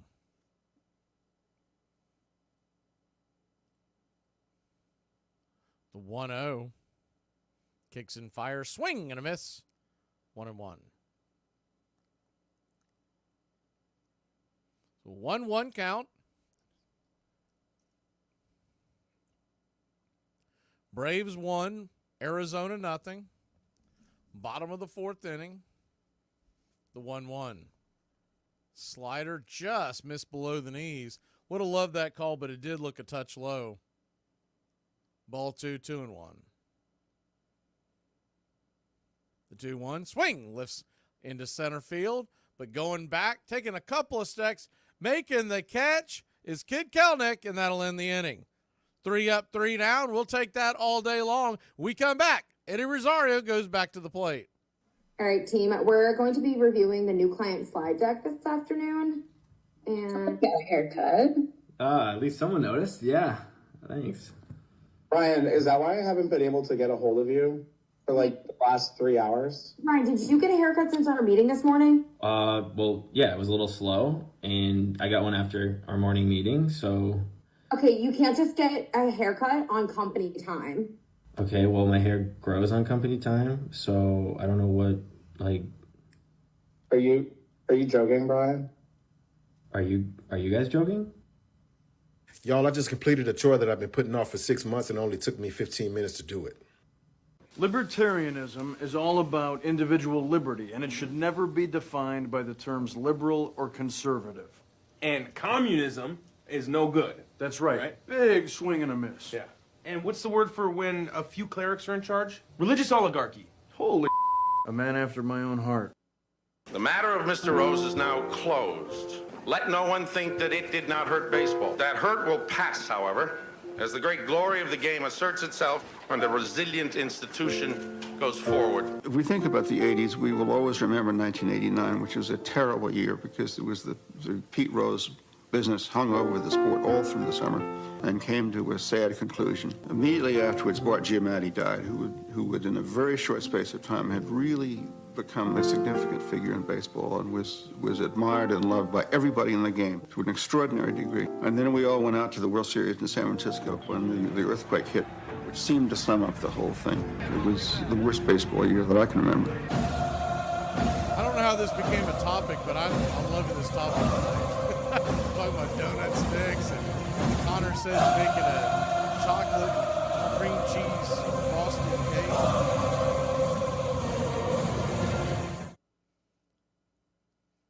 Donut sticks are so good if you put them in the fridge. I'm telling you, don't sleep on that. You put them in the fridge and you eat them after they've gotten chilled.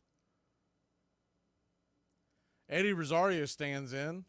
First pitch on the way. 95 kisses the black on the outer edge. It's 0-1. This Diaz kid has got some good stuff. The 0-1.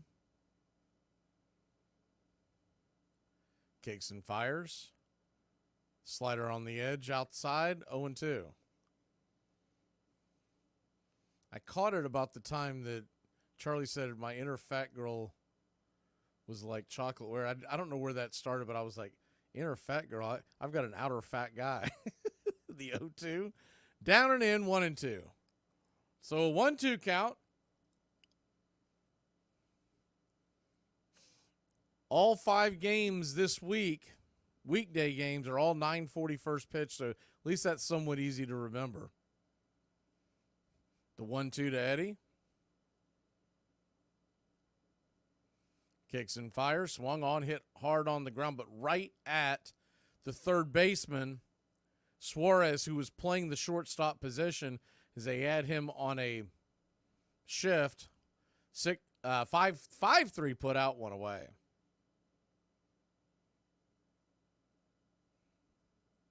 One down.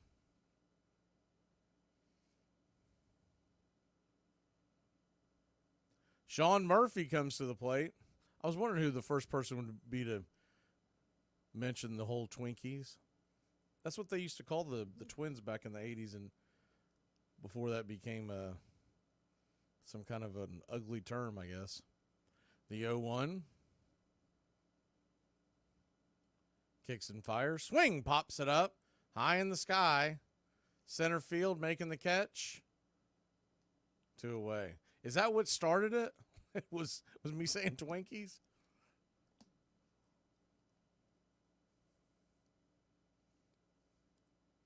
So 2 down. Pretty fast-moving game, which I'm not complaining. That's funny, because all I saw was the chocolate, and then y'all started on donut sticks. It's like, man, where did that start? 2 down. First pitch on the way to Orlando was swung on and missed. Fired it right by him. It's 0-1. Eddie Rosario coming back to the show. But it's funny, as I was looking at the lineup today, is the 0-2 pitch outside wide, 1-2. Looking at their numbers back to back, Eddie Rosario and Adam Duvall have almost identical numbers. One was hitting 183 and one was hitting 184 starting today. They both had 7 home runs. The 1-1. Did he go around? They said that he did, 1-2. The biggest difference was Duvall had a few more walks, but even their OPS was almost – Duvall's OPS is a little higher, but not anything that you would write home about. His is 569 and Eddie's is 551 right now. The 1-2. Did he go around? That one's in the dirt. He did not. Ball 2, 2-2. If Eddie can get on, Kid Kelnick would flip us over. If not, Kelnick would lead off the 6th. So a 2-2 count. Diaz, only his 60th pitch of the night, lets her rip. Swung on, chopped over to short. Should be an easy play. Perdomo's got it, and that'll end the inning. Well, 3 up, 3 down. If we can do this the rest of the game, we'll win. We'll be back in a flash here on Braves Country. Do you ever just want to retire from being thick? God, I've been thick my whole damn life. Like, I want to switch it up, change the tempo, retire, collect my 401k and just settle down. I can't remember a time my thighs didn't touch. Is that a footprint on my wall? I'm worried about any number of things, but this is one thing I never, ever worry about. When I read in the papers that escalating salaries or gambling are going to be the end of baseball, I love it because I've been hearing this or been reading about this for 130 years. I don't think you can't do too much because we've done a whole lot of things to hurt it, but it's a type thing that I don't care how, you can't kill it. You just can't kill baseball because when you get ready to kill baseball, something gonna come up, somebody gonna come up to snatch you. After the Black Sox scandal, here comes Ruth. I heard Ruth hit the ball. I'd never heard that sound before. And I was outside the fence, but it was a sound of the bat that I had never heard before in my life. That was Ruth hitting the ball. And the next time I heard that sound, I'm in Washington, D.C., I rushed out, and there was Josh Gibson hitting the ball. Now, I didn't hear it anymore. I'm in Kansas City, and I heard this sound one more time that I hadn't heard only twice in my life. Bo Jackson swinging at that, and now I heard this sound. It was a thrill for me. I said, here it is again. I heard it again. I've only heard it 3 times in my life, but now I'm living because I'm going to hear it again one day if I live long enough.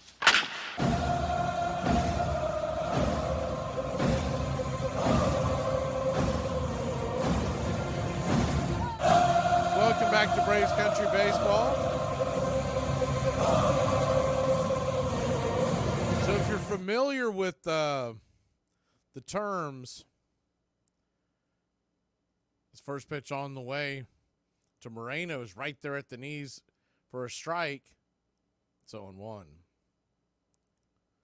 If you remember years and years ago, the 0-1, down and away 1-0. I mean, not recall from hearing about it because no one was alive back then. But Babe Ruth and Lou Gehrig, they were all called Murderers Row. We got to come up with some kind of term, and I'm open to any of them. Is the 1-1 pitch, swung on, banged over to Riley. Riley fires it over to first. One hopper into the glove of Olsen. Great job by the Ice House to stick with it. One away. That throw about ate him up. Moreno, the hind catcher, slow runner coming down the line. He almost beat that out. I don't know if Riley was just taking his time, but it shouldn't have been as close as it was. Great job of Olsen to stick with that one. First pitch on the inside to Suarez is right there for a ball. It's 1-0. But they always called Murderers Row for Ruth and Gehrig of the 27 Yankees, the 1-0. Banged on the ground to Arcia. Arcia fires it over to first. And it's a 6-3 put out, 2 away. And I was thinking, we have our own version of Murderers Row, but it's because they can kill any rally. Because we've got Duvall, Eddie Rosario now, and Arcia all down there at the bottom. So I'm open to any kind of nickname, but they're first pitch on the way from Elder to Thomas is right there at the knees. It's 0-1. Thomas is 1 for 1 on the night. He was retired on a fielder's choice his first time up after singling in the third. The 0-1 to Thomas. Kicks and fires. In the dirt. 1-1.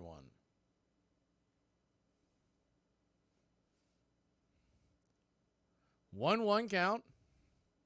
Yeah, the problem is our bench warmers are all starting. The 1-1 swing and a miss. 1-2.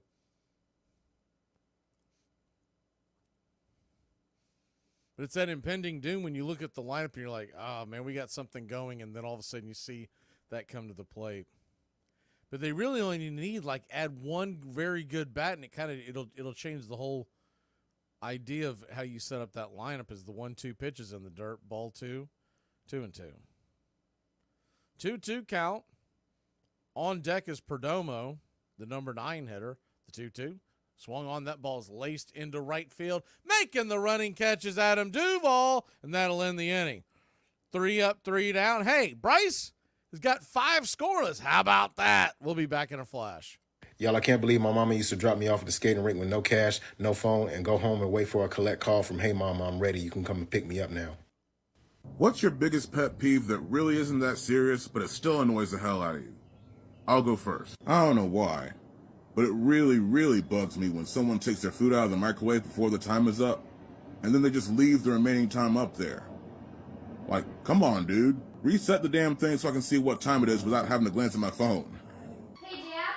Yeah, What's a transgender athlete? it's a dude who wants to win so bad, he pretends to be a girl. I'm not being asked to do anything that none of us hasn't done before in our own kitchens in our own home. Now, quick, kill 5 eels. What? I'm serious. Every restaurant critic in Seattle is out there, and they all want anguilla, so start killing eels. Wait. How do you suggest I do that? How do I know? You're the chef. Throw a toaster in the damn tank for all I care. It is played everywhere, in parks and playgrounds and prison yards, in back alleys and farmers' fields, by small children and old men, raw amateurs and millionaire professionals. It is a leisurely game that demands blinding speed, the only game in which the defense has the ball. It follows the seasons, beginning each year with the fond expectancy of springtime, ending with the hard facts of autumn. It is a haunted game in which every player is measured against the ghosts of all who have gone before. Most of all, it is about time and timelessness, speed and grace, failure and loss, imperishable hope and coming home.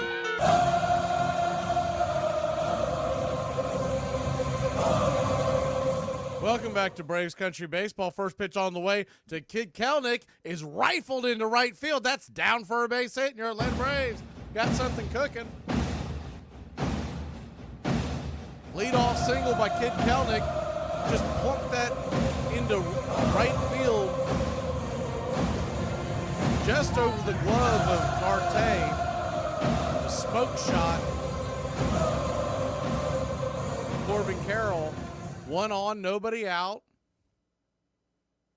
First pitch on the way to Ozzie Albies. Swing and a miss. It's 0-1. I don't know why that made me laugh, but I was thinking the Mendoza lineup as opposed to the Mendoza line. Because for folks who may not be familiar with that, Mendoza line, though he batted .215 for his career, the Mendoza line is known as the 200 mark. The 0-1. Hammered down the line. Foul down the right field side, it's 0-2.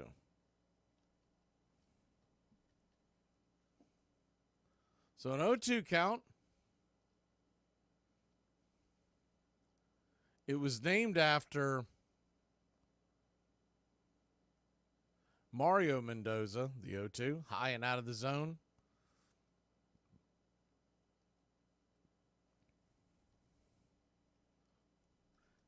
He's a really good fielding infielder. I believe he played for the Pirates. Memory serves me correct. The 1-2. Swung on, sliced over to short. Line drive, fires it back to first. Almost doubles up Kelnick. He dives into the bag. Just beats the throw, one away.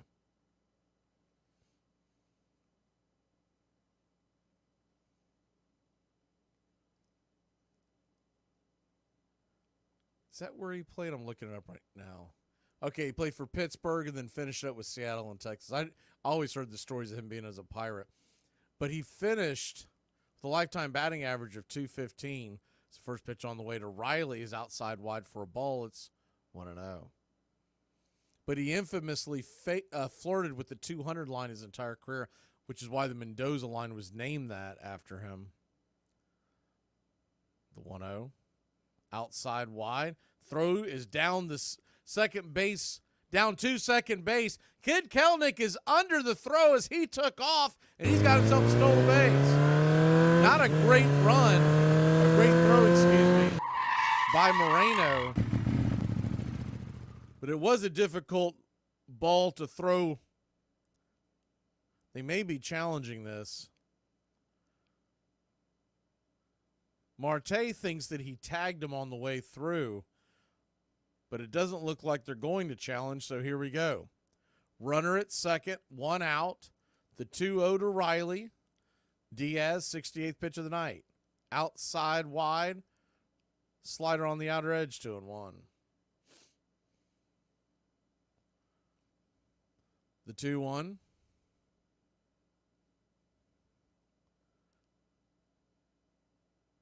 Diaz kicks and fires. Outside wide, 96 miles an hour, 3-1. So 3-1 count to Riley. He represents the only run scored tonight. It was a solo shot his first time up. Took Diaz 430 to dead center. The 3-1 pitch. Swing! That ball slapped back foul. Went to the slider again. We'll do it again. 3-2. On deck is Olsen. In the hole is Ozuna. Mendoza, I didn't realize he's as bad as he is. His entire career, which stretched 9 years from 1974 to 1982, he had 4 home runs. Diaz steps off the rubber for a second. I thought he got into one every once in a while, but heck, 2 of them came in one season. That was a banner year for him. The payoff pitch to Riley. Inside, swung at it. Fouls it straight back. We'll do it again.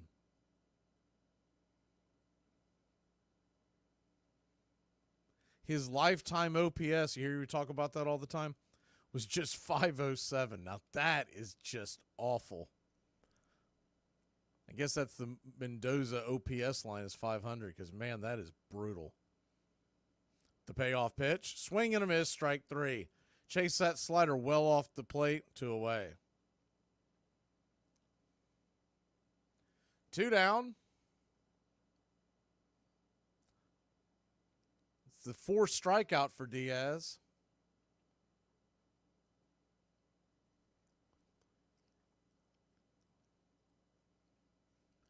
Matt Olson stands in. Righty-lefty.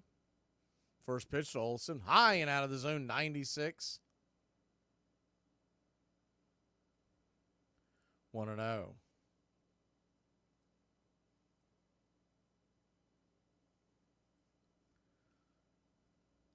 The 1-0. Kicks and fires. That ball is sliced into the crowd over the third base side. 1-1.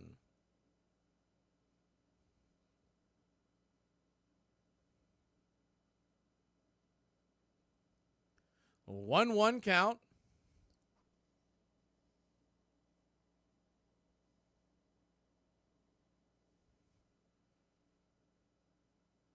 Pitch, swing, chops it off the plate.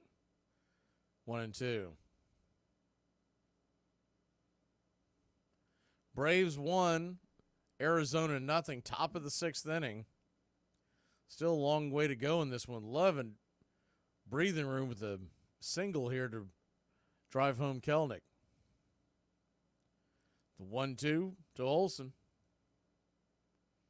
They sit up high. Whoa, slider down. Almost grabbed that bottom zone. That was a close one, 2-2. Diaz is at 76 pitches. You do wonder what his cutoff is. Can't imagine he goes much further than this. The 2-2. High and out of the zone. Ball 3, 3-2. Youngster making his major league debut. He's got 4 strikeouts so far, so pretty good start for him. Though he trails 1-0, it's really not his fault that his offense hasn't done anything yet.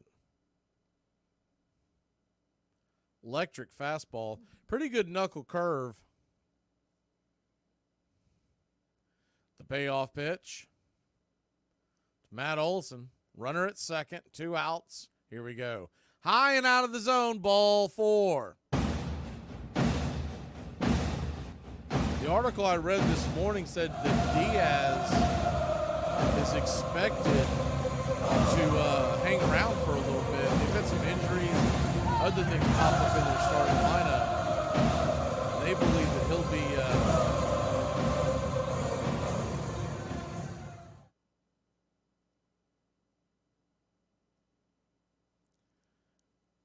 that he'll be there for the long haul. You can go out and talk to him real quick.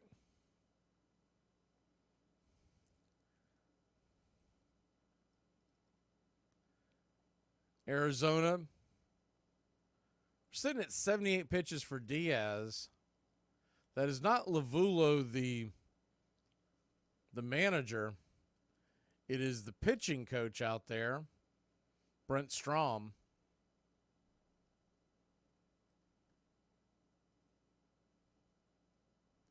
Goes out there and talks to him. I thought they may be yanking him, but they're going to let him hang in there with Marcell Ozuna.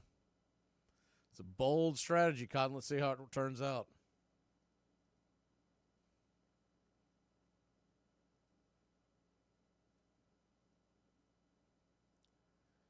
The first pitch on the way to Ozuna is down and in. Off the plate for a ball. It's 1-0. They have been back and forth on the phone with the bullpen. The 1-0. Right there for a strike. Slider on the outer edge. 1-1. Marcell Ozuna 0 for 2 with 2 ground outs. Just trying to get anything down in the outfield to at least bring home Kelnick. Moreno wants timeout behind home plate, so home plate umpire Todd Titchener will give it to him. Sox and Twins, remember talking about that game? They're now tied in the 9th at 6. The 1-1 pitch. Swing! That ball sliced down the right field line. It's 1-2. You know, the only thing that I worry about, though, Ozuna, going to the All-Star game, sometimes that screws up guys' swings. I don't think it would affect Ozuna, but you do worry about that. The 1-2 pitch. Inside, almost gets him. 97 near the knuckles. 2-2.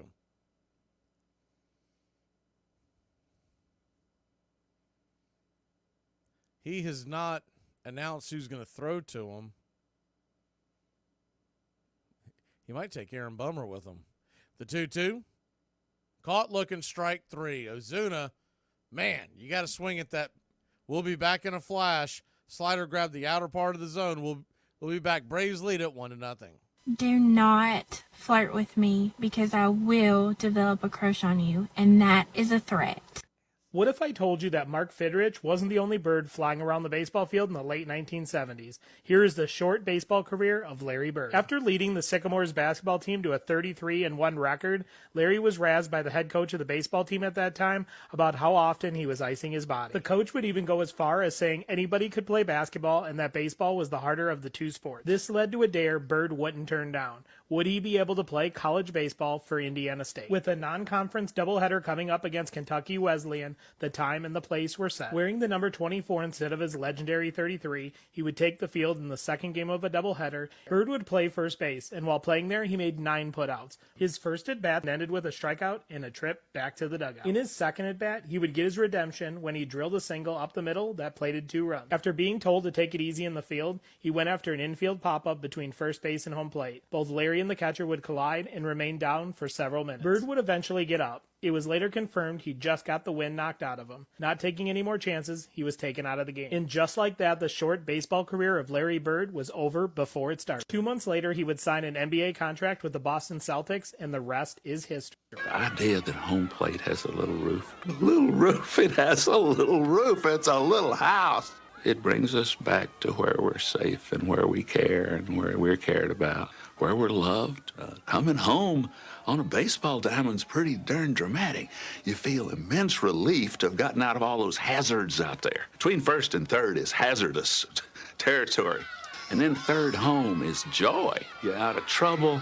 You're coming back and you're running toward the home team dugout. You can see them and they're all grinning and they're glad to see you and their arms are out and you come across that thing. It's pretty big league stuff. Welcome back to Braves Country Baseball. First pitch on the way. Sinker at the knees. Dot in the black on the outer edge. It's 0-1. The 0-1 to Perdomo, the number 9 hitter. He takes the changeup in the dirt. 1-1. So a 1-1 count. Pitch on the way, swung on, pops it up, going towards the outfield, and that's going to get down for a base hit. And then Arcia kicks it around. I don't know what he was doing, and that's going to end up with the runner on second, nobody out. That's got to be a single and then an E6. He was trying to barehand it. He should have just let Rosario get it, but he ended up fumbling it. Rosario was standing there, but when he fumbled it, he shot it right past Rosario. And the two of them then started chasing after it like the Keystone Cops.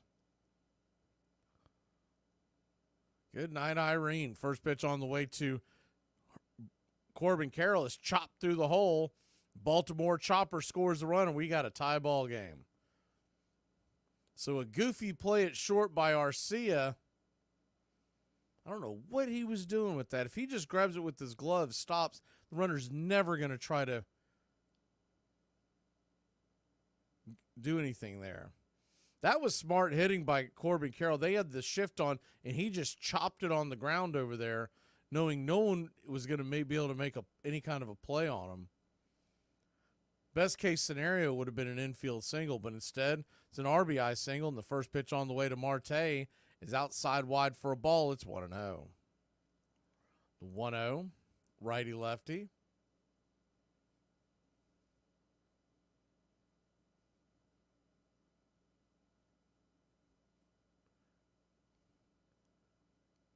Throw over to first.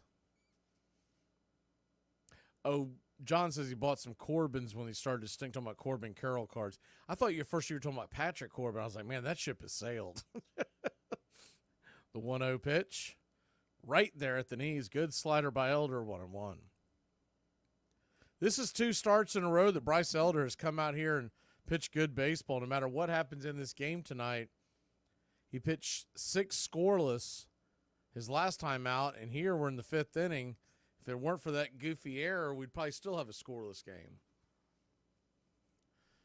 The 1-1's in the dirt, ball 2, 2-1.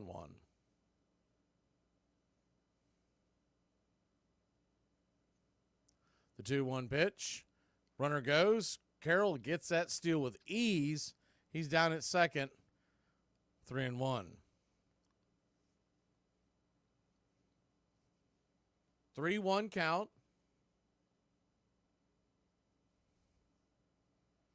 Carroll had a huge jump there.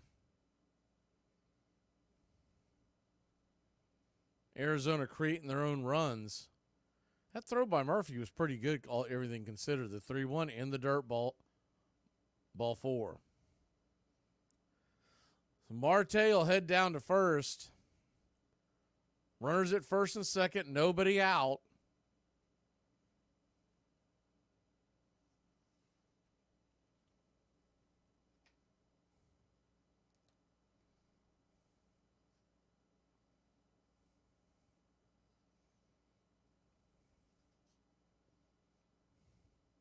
They're going to go out there and chat with them real quick.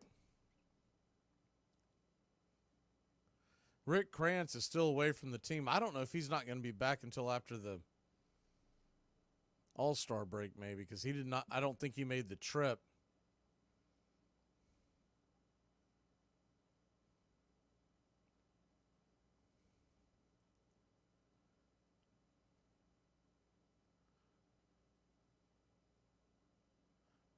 Eric Abreu goes out there and talks to him. He'll head back down to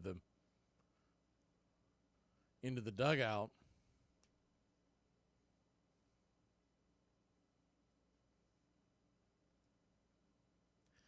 So here comes Jock Peterson, first and second. Nobody out. First pitch on the way. 92 off the plate. It's 1-0. Grant Holmes is warming up in the pen. Thought we might see him tonight. Think they might have waited too long. The 1-0. Right there at the knees, 92 sinker, 1-1. Might have been a touch low. Elder needed that one. A 1-1 count. Braves desperately needing a double play here. The pitch to Jock. Down and in, 2-1. It's a 2-1 count. Braves and Diamondbacks tied at 1. Bottom of the 6th inning. First and second, nobody out. Speed on the base paths. The 2-1 pitch. Down and in, ball 3, 3-1.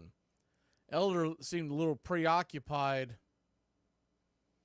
with what Carroll was doing there at second.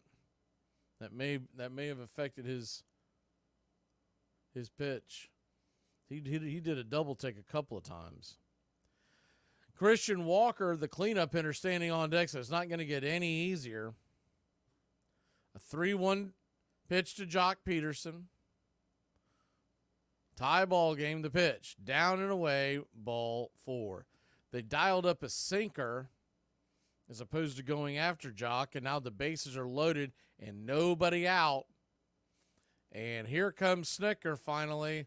Might be too little too late, but Grant Holmes is coming in the game.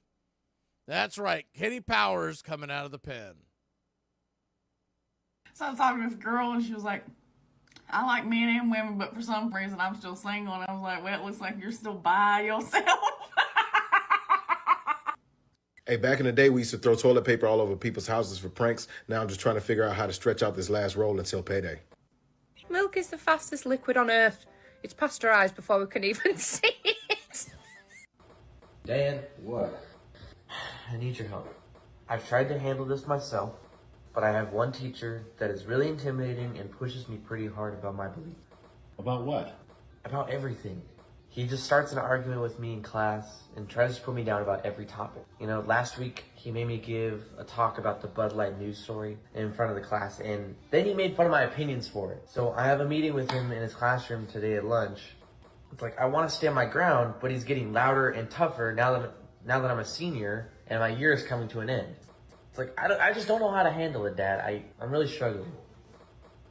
You handle it with me standing behind you. I'll be there for your meeting.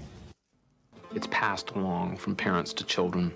My father was a football fan, but my mother was a baseball fan, so I went to ball games with my mother. She passed along her sense of the game. I'll pass it along to my son. It is a family heirloom. It is America's family heirloom because it goes back so far. But the thing that's most important about that is that we respect the people of other generations in baseball. I play real sports, not trying to be the best at exercising. I'm Teddy Powers! I'm the man who has the ball, so that is why I am better than everyone in the world. Here comes Grant Holmes, a.k.a. Kenny Powers. Bases loaded, nobody out.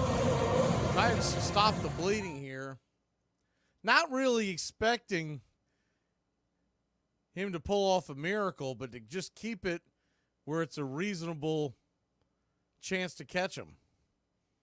It's 1-1 here in the bottom of the sixth. Bases loaded, nobody out. Once again, they should have pulled him before Jock.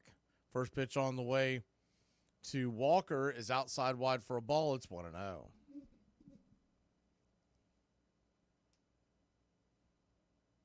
The 1-0.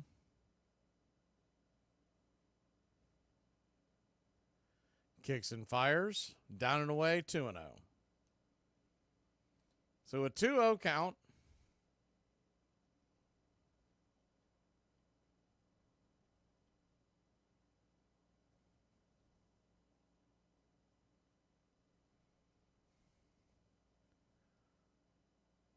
Bases loaded, nobody out. The pitch. Nowhere near the zone. Almost gets him in the arm. Ball 3-0. On deck is Gurriel. Arizona has a chance to blow this one wide open. The 3-0 pitch. Comes set, fires. Misses high, ball 4. So it's 2-1 Arizona now, an RBI for Christian Walker. Carroll comes home to score. You got the bases loaded like that and the kids coming in, you got to go after them. Instead, they were nibbling on the edge.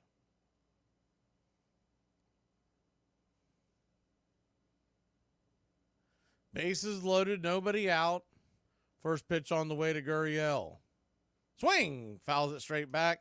95 on the block. It's 0-1. The 0-1.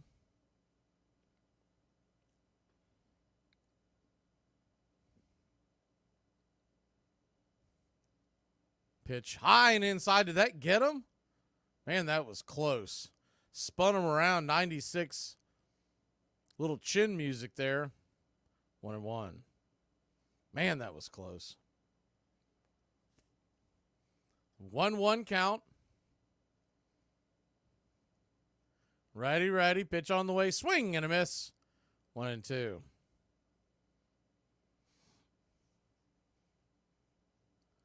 One, two.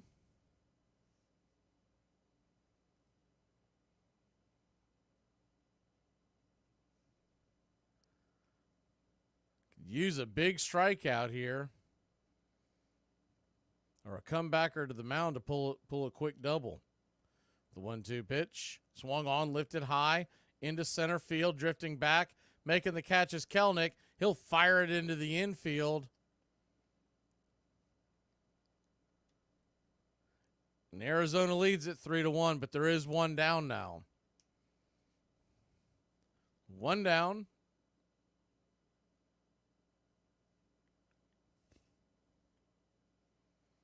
Runners at second and third. Unfortunately, what that'll do is now, knowing the Braves and their strategy, they're going to bring the infield in. Which means any kind of hard hit ball, that's exactly what they're going to do. They're standing in on the grass almost. First pitch on the way is a curveball, top of the zone. For a strike, it's 0-1.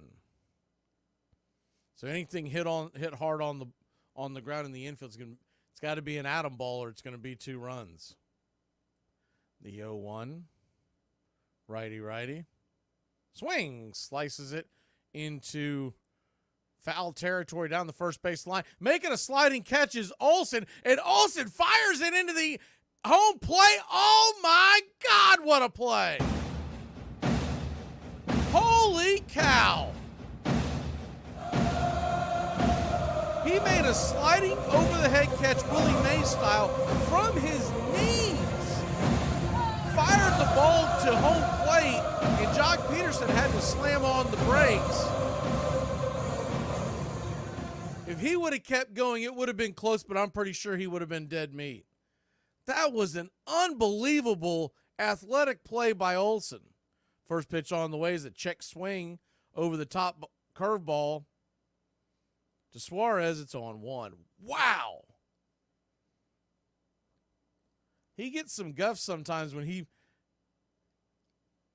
he's made some errors this year, but man, can he pick it. The 0-1. In the dirt, 1-1. So a 1-1 count. Circle that play if the Braves come back and win this one. Arizona 3, Braves 1, the 1-1 from Holmes. Kicks and fires, down and away, 2-1.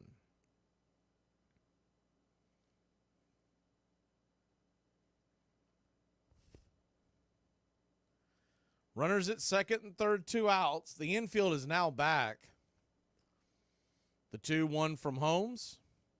Lifts and kicks. Swing! That ball's lifted high into center field. Going back, making the catch is Kid Kelnick, and Kenny Powers puts out the fire. I play real sports, not trying to be the best at exercising. I'm Kenny Powers! I'm the man who has the ball, so that is why I am better than everyone in the world.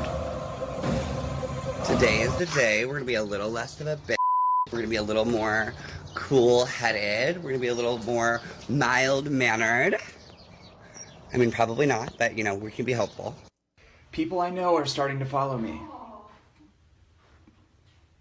That's not good. If you know me in real life, I apologize in advance, because things are weird on here. Hey, I don't know who needs to hear this, but go put that laundry in the dryer before you wind up leaving it too long and have to rewash it. In every era of baseball history, there is one pitcher who stands above the rest. For over 4 decades, that pitcher was John Donaldson. With the Tennessee Rats, he went 44-3. Included in those wins were a 31 and a 27 strikeout performance. Buck O'Neil claimed he threw a slider 20 years before anyone else did. John McGraw once said he was the greatest he had ever seen. 73% of his starts resulted in a win. 92% of them ended in a complete game. He once threw a fastball so hard it broke his catcher's hand. How about we close this off with some stats? 413 wins, 5,091 strikeouts, and 2 perfect games. Without question, I believe Donaldson should be in the conversation for top pitchers of all time. What do you think? Is he one of the best of all time? Why did the man fall down the well? Because he couldn't see that well. Baseball, because of the sense of its continuity over the space of America and the time of America. This is a place where memory gathers. It's a place that we can return to. And it's a place that we can even imagine existing in the future. I think we have some hope that baseball might look like baseball 100 years from now. Braves Country Radio, your home for the classic call of Braves Country Baseball.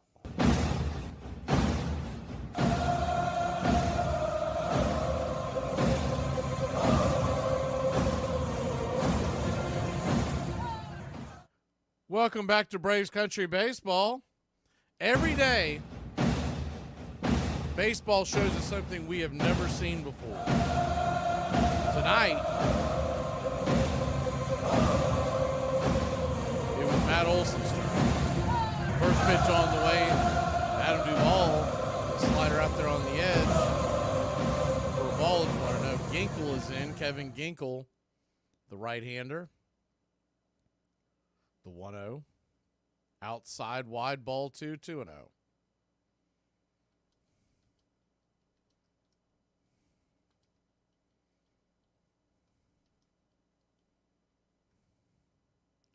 2-0 count. Kicks and fire. Swing. And that ball's lifted into left center field. That's going to get down for a base hit. And Adam Duvall is on with the leadoff single to get things rolling. As the Mendoza lineup got one on, nobody out.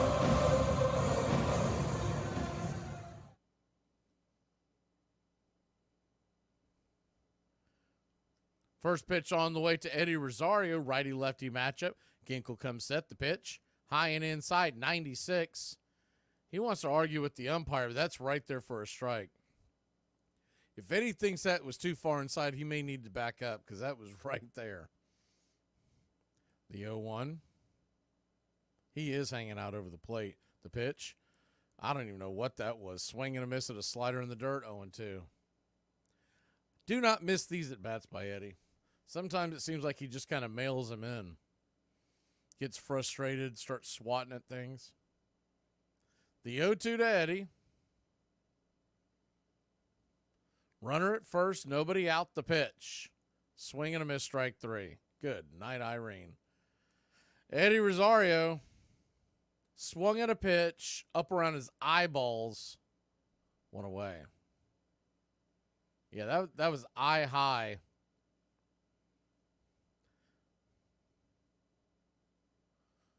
This experiment might be short-lived. 1 on, 1 out. Murphy to the plate. He takes 88 on the outer cut for a strike. It's 0-1.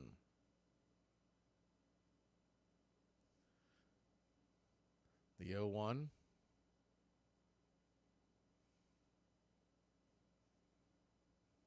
Down below the knees, 1-1.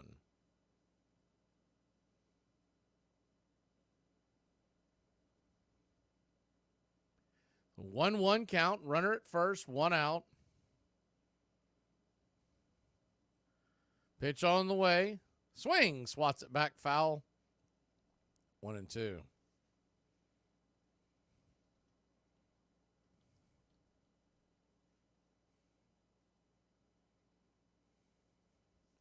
The 1-2.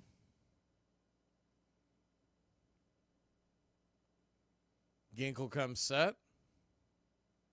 Lets her rip. Down below the knees, 2-2. Good take by Sean Murphy. That slider in the dirt was coming in hard and fast, and he was able to hold up. So it's a 2-2 count.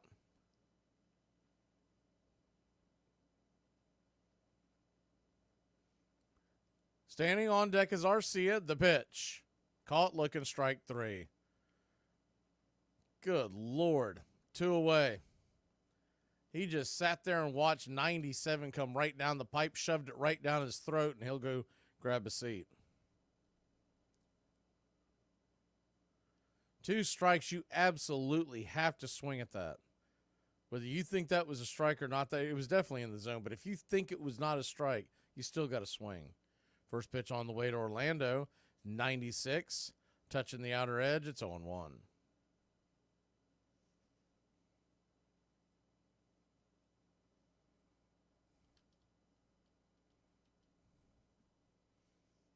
The 0-1. In the dirt, 1-1.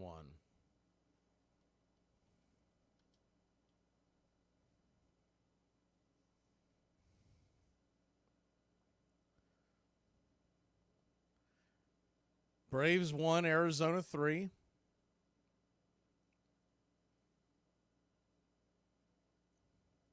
The 1-1 pitch, Orlando. Way outside wide. Ball 2-1. If he can find a way to get on, Kelenic stands on deck. He would represent the go-ahead run if we could get him to the plate.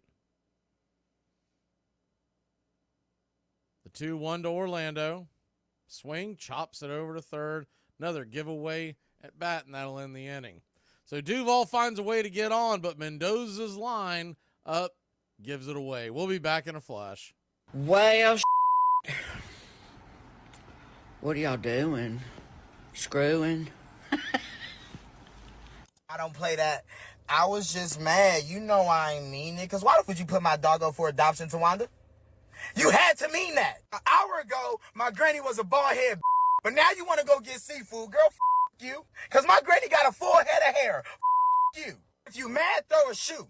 Why you in here punching TVs? Go get your damn purse, because I just got that TV for Black Friday. You mean the world to me. I'll never do that again. You said that when you tried to hit me with your car at Target.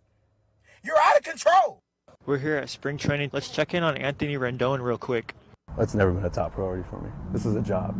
So I do this to make a living. I don't want to talk to you guys at 7 in the morning or whatever time it is. Do you want to like be here playing baseball? I have answered your question. So why do you keep thinking at it? Oh, yeah, you technically answered it. This ass wants to come out and say, I wouldn't wish this life on anybody. I went from almost laughing to this gentleman to now despising this man. I'm angry on behalf of anyone who actually goes to work, God forbid, 2 to 3 jobs to put food on the table and pay rent and make sure their kids have what they need to go to school and barely are getting by. That's the life I don't wish on somebody, you ass. Why would you say something out loud on the day in which you are just now showing up for work for the beginning of the season? Read the room. The fun of recalling something that you saw 5 days ago or 5 years ago or a lifetime ago, knowing that that's there to be plucked back into your life in an instant. Oh, God, that's rare. What's up, Braves country? Looking forward to a great Atlanta Braves season. See y'all at the ballpark. Love y'all. Welcome back to Braves Country Baseball. Grant Holmes goes back to work. First pitch on the way. Swing. That ball's lifted high into right field, camping underneath it. Well, Kelnick will cut off Duvall. He'll make the catch, one away. More of a right center field.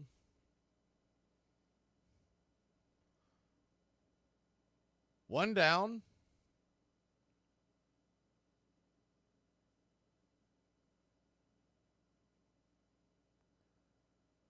Perdomo coming to the plate, 1 for 2.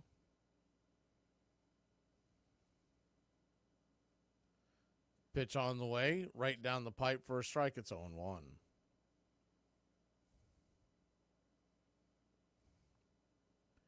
Yeah, Eddie has seen his better days, but honestly, from an offensive standpoint, as the ball is going to get dragged, bunt towards the mound, just past the mound, Grant Holmes grabs it, fires it to first, and it's a 1-3 put out to away. Good defensive play by Holmes.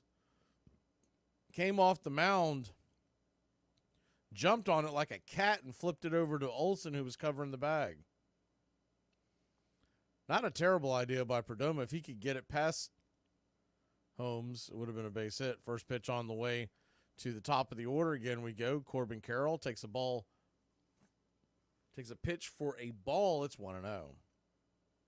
The 1-0, righty-lefty, kicks and fires. Right there. Curveball on the outer edge. 1-1. 1-1 count.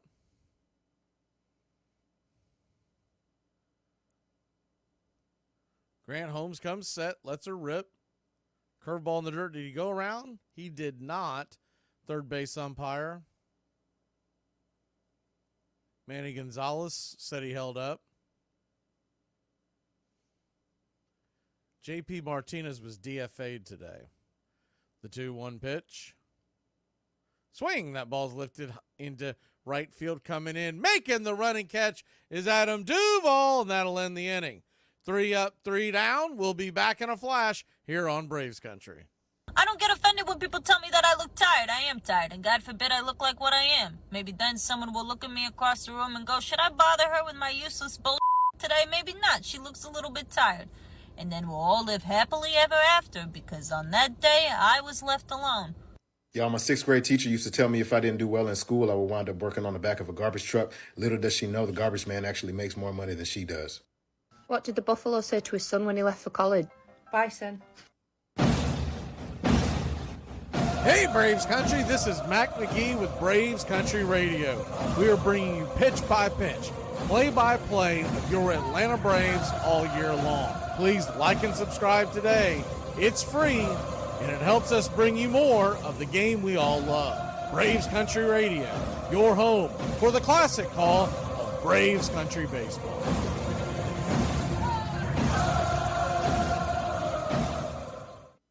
worried sick. Relax, honey. I just took him to the mall to hang out. The mall closes at 9. It's 12 o'clock. You stopped off for ice cream. When the did we get ice cream? Baseball means what those of us who hold it in our heart need it to mean. It can be a game, a pastime, or it can be something by which we measure the seasons of our lives, or it can be something that serves metaphorically for the battles, the wars, the triumphs, and the tragedies of any form of human conflict. I'm content for it to be a game, and I think that more than anything else, it tells me that there's something in the world that I can count on, and that's never going to let me down. Please like and subscribe today. It's free, and it helps us bring you more. Braves Country Radio, your home for the classic call of Braves Country Baseball. Welcome back. Braves Country Baseball here on Braves Country Radio. Didn't get a new country club member today, but I did notice that we hit the 25,000 mark. Thanks for liking and subscribing. First pitch on the way to Kid Kelvin is swung on, lifted high, into center field, coming in, making a running catch. Alec Thomas one away. New pitcher, right-hander Thompson. Ryan Thompson, a 1.72 ERA. 4 walks, 26 strikeouts in 37 innings. 32-year-old. Played his college ball at Campbell, drafted by the Astros in 2014. Original from Turner, Oregon. First pitch on the way to Ozzie Albies is off the plate wide for a strike. Wide strike, it's 0-1. The book on Elder, 5 innings, 3 earned runs, 2 walks, 1 strikeout. The 0-1 drops a bunt, and it's right in front of home plate, scooped up by Moreno. Fires it down to first, but that ball is going to be called foul. Not a terrible idea by Ozzie, but I don't know how often he practices bunting. If he gets that down the line, they had him playing to pull and back. There's nobody down that third base line, but got on top of it.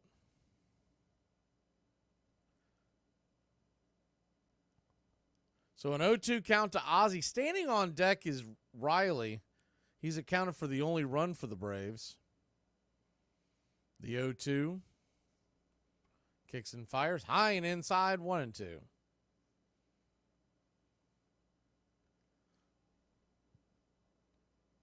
Braves 1, Zona 3. We're here in the top of the 8th inning out here in the desert. Game 1 of a 4-game set. The 1-2. Swing and a miss, strike 3. Ozzie Albies swung right through that one, 2 away. So 2 down.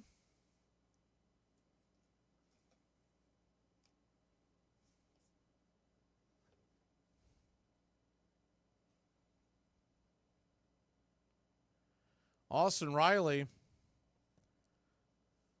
first at bat, 430 happy feet, and that's been the only score of the game for the Braves. First pitch on the way, down and in. Sinker misses, it's 1-0. Moreno wanted to check down the first base line, but Todd Titchener didn't offer. The 1-0, outside wide, ball 2, 2-0.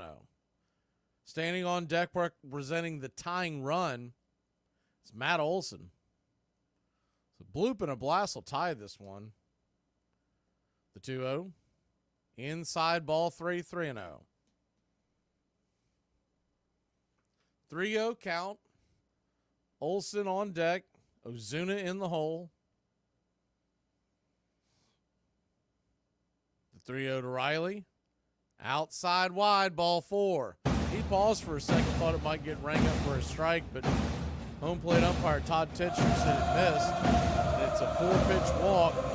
Riley, Olson, now representing the tying run, comes to the plate.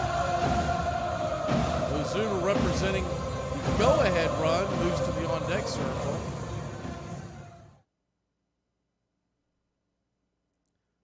Righty-lefty, first pitch, high and inside.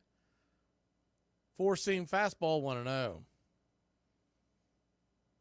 Thompson all of a sudden looks like he can't find the zone. You're Olsen. You might want to see if he can actually throw a strike before you swing at one. The 1-0. Swing and a miss. 92 in on the hands. 1-1. They are still playing in Chicago. The Twins lead the White Sox 8-6. I think that game is just ending. Twins will get the win. The 1-1. Swing. Slices it foul. 1-2. Olsen still not quite squaring up those pitches. He went yard this weekend, but all in all, I'm sure he'll tell you it's been a very disappointing first half of the season. 1-2 count. Braves a swing behind the 1-2. Outside wide, four-seam fastball, 2-2. Thompson wanted that call, but that was probably about 2-3 inches off the plate.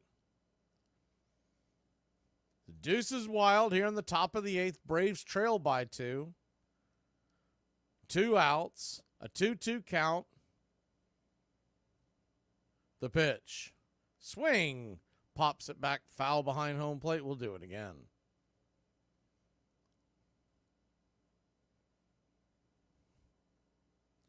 Thompson about to throw his 15th pitch of the inning.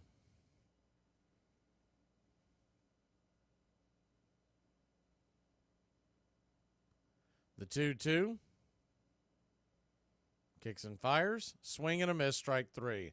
Blew it right by him up top. Might have chased one out of the zone. Braves threat McPhail to score. We head to the bottom of the eighth, trailing by 2. Every day I get up and do housework. I do the dish. What's wrong with your face? Because your audio doesn't match your video. It's quite perplexing. That's what my face does when it doesn't make sense. If anybody can have you, what I'm supposed to do with you? You like a roach. You at everybody's house? Nah. You don't even know your worth. You giving yourself away for pennies on the dollar. Then you want to come to me acting priceless. Girl, God is going to love you unconditionally. And I love that for him. I love that for the Lord. However, my condition is, act like you're worth more than a hot and spicy. Hey, Braves Country, I'm Mac Magee. Join us for Pitch by Pitch, Play by Play, the classic call of Braves Country Baseball. We're bringing you Atlanta Braves baseball all year long. Jump into our pregame show, Braves Country Today, just before first pitch. Stick around for the postgame show, Braves Country Tonight, where we will open up the phone lines and react to your calls or your comments all year long. That's Braves Country Radio, pitch by pitch, play by play, your home for the classic call of Braves Country Baseball. I know so many times at the ballpark when I'm sitting with my kids, I look at them and their excited faces and the fact that they love baseball just like I do, and remember the days when I was at Ebbets Field with my own father, who died before they even had a chance ever to know him, and he was the most wonderful character, Michael Francis Aloysius Kearns, with this optimistic view of life. And I know that they know him through baseball, and sometimes when I close my eyes, it's almost as if he's there and not my kids, and then it all gets mixed up together. If there is a magic in baseball, I'm sure that's what it is.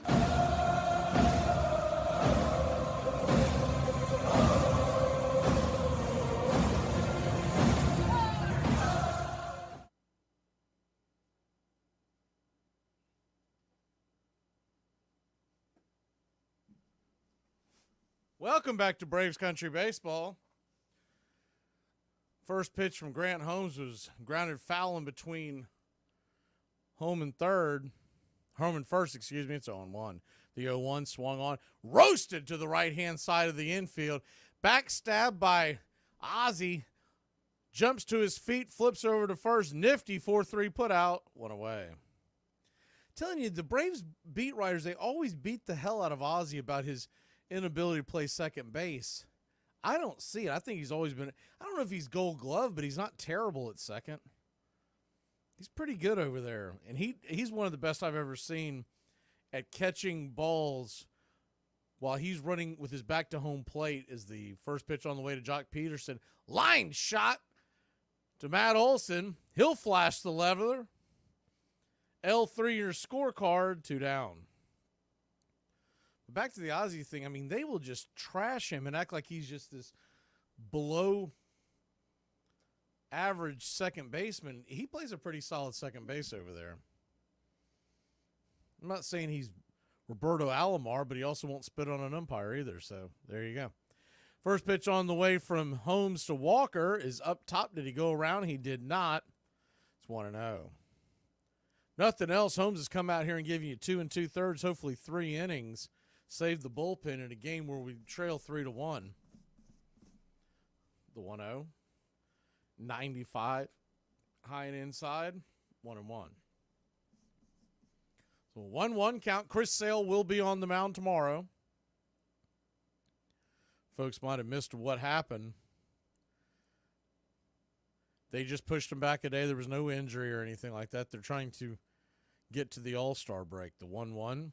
Up top, did he go around? He did not. 2-1. Bryce Elder came in and threw 5 innings of 3-run ball, 2 walks and a strikeout. Pretty solid outing for Elder. The 2-1. Swing and a miss up top, 2-2. Can't expect a guy to go out there and shut you out every time. Got to expect your bats to give you a fighting chance.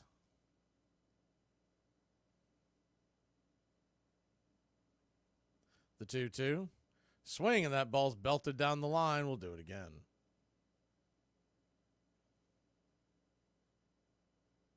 So a 2-2 count. Yeah, Ozzie plays a good second base.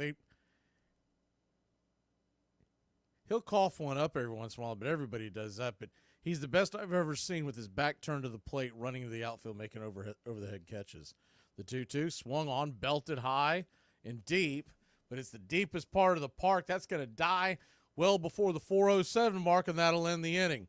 So Grant Holmes came on and gave us a heck of an outing. We'll be back in a flash. I play real sports, not trying to be the best at exercising. I'm Teddy Powers! I'm the man who has the ball, so that is why I am better than everyone in the world.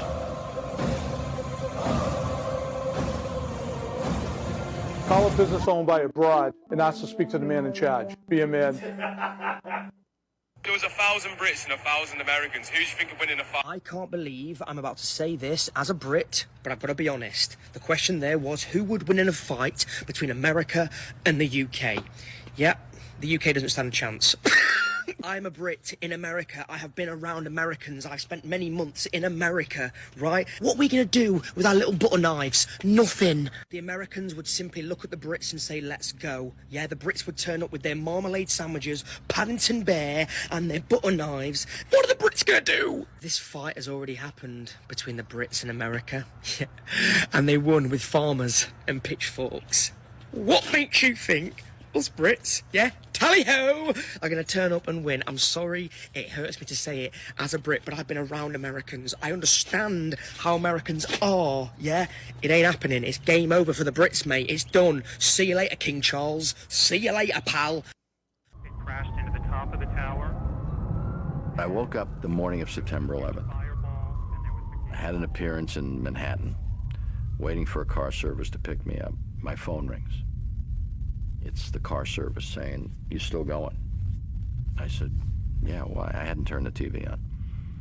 He said, well, a plane flew into the World Trade Center. Well, I turned on the TV, and then the second plane hit the World Trade Center. The tragedy was too great to comprehend. The country was in shock. No one knew what was going to happen next. Planes were grounded. Schools and businesses were closed. The financial markets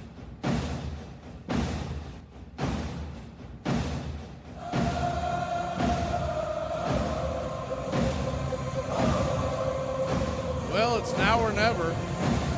Top of the ninth. Snakes closer. Paul Sewald comes into the game. Fires the first pitch up top for a ball. It's 1-0. 3.12 ERA. from the right-hander, the 1-0. Right there for a strike. 1-1.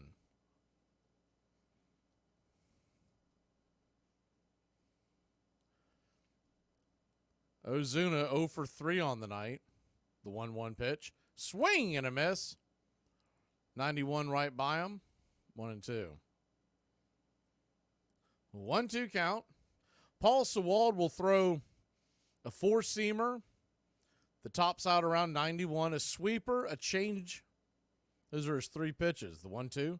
Swung on, fisted up high. Into right field. Coming in. Calling off Carroll is Alec Thomas. Center fielder makes the catch, 1 away. He throws the four-seamer 63% of the time.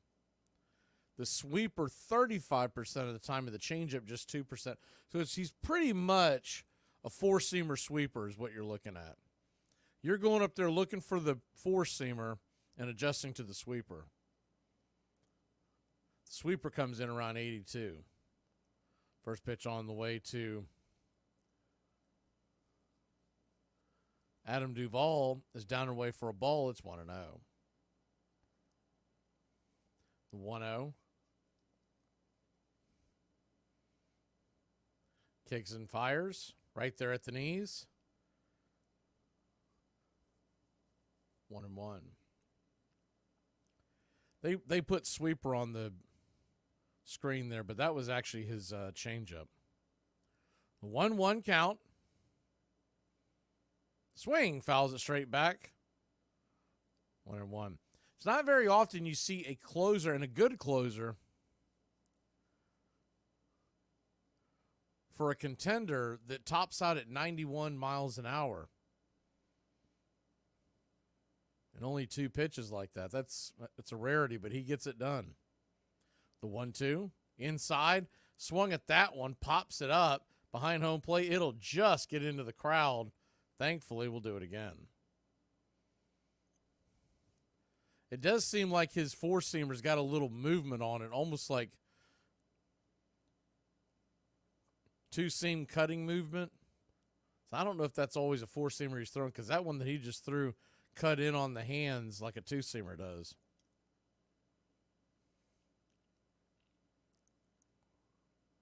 The 1-2.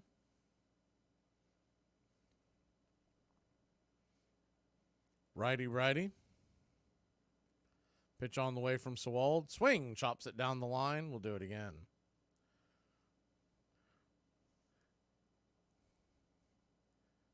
If Duvall does get on, it's the beginning of Mendoza's lineup. Rosario on deck. Murphy in the hole. The 1-2. Lets her rip. Swing. Pops it up. Into shallow left field. Drifting back, making the catch is the shortstop Perdomo. Braves are down to their last out.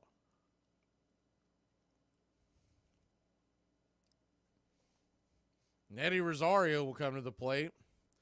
The most he can do is make this a one-run game. Actually, the most he could do is make contact with the ball. He's struck out swinging 2-3 really bad pitches his last time up. So 2 down. First pitch on the way to Eddie is outside wide for a ball. It's 1-0. Sean Murphy, if you want a silver lining, represents the tying run. He stands on deck. The 1-0. Sewald kicks and fires. Swing, pops it up. I don't know what he thinks he's going to do with that. 1-1. Eddie Rosario, his entire career, anytime he has gotten a hold of one, gotten hot, it's always down and in. He's a typical left-handed hitter. But he swings at that high stuff around his eyes. He just can't lay off of it. The 1-1. Swing and a miss up top. Another one up around his eyes. 1-2. So 1-2 count.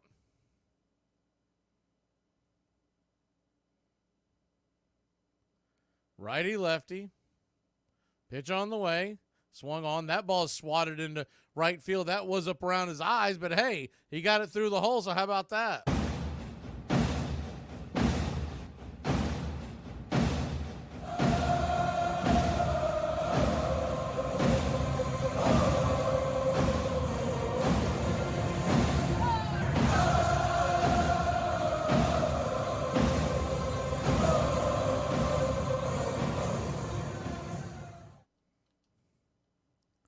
So 2 out. First pitch on the way to Murphy is down and away for a ball. It's 1-0. The 1-0.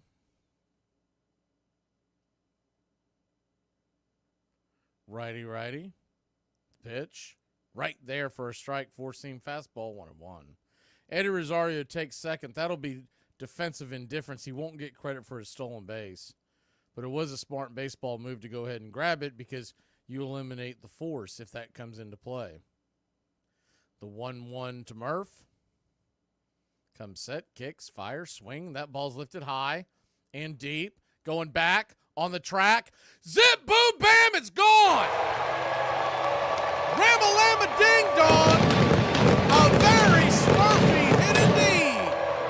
His 5th home run of the year. 11th RBI. 431 happy feet, baby. And your Atlanta Braves have tied it up. 3-3.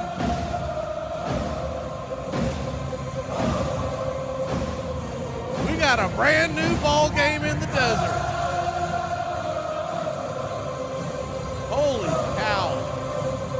He smoked that one. The outfielders knew it too. They just kind of turned and said, well, we're playing a 9th inning. We're playing in the bottom of the 9th, I should say. That thing smacked up against the screen past the swimming pool and jumped back into the area that they party out there in the pool area. I've always wanted to go to that park and party in that swimming pool area. Travis d'Arnaud will come to the plate. He is pinch hitting for Arcia. First pitch on the way is right there at the knees for a strike. It's 0-1. So that's an interesting.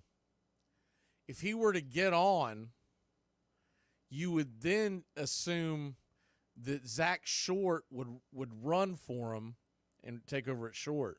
The 0-1, swing and a miss, 0-2. It's a little difficult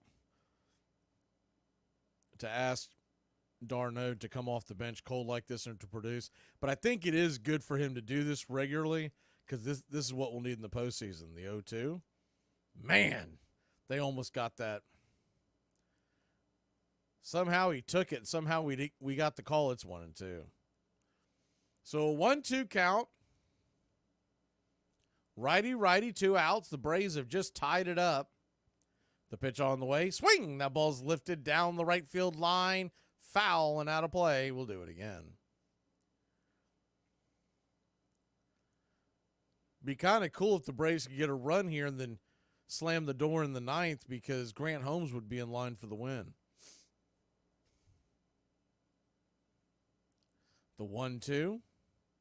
Kicks and fires. Swing. Slaps that back foul. We'll do it again.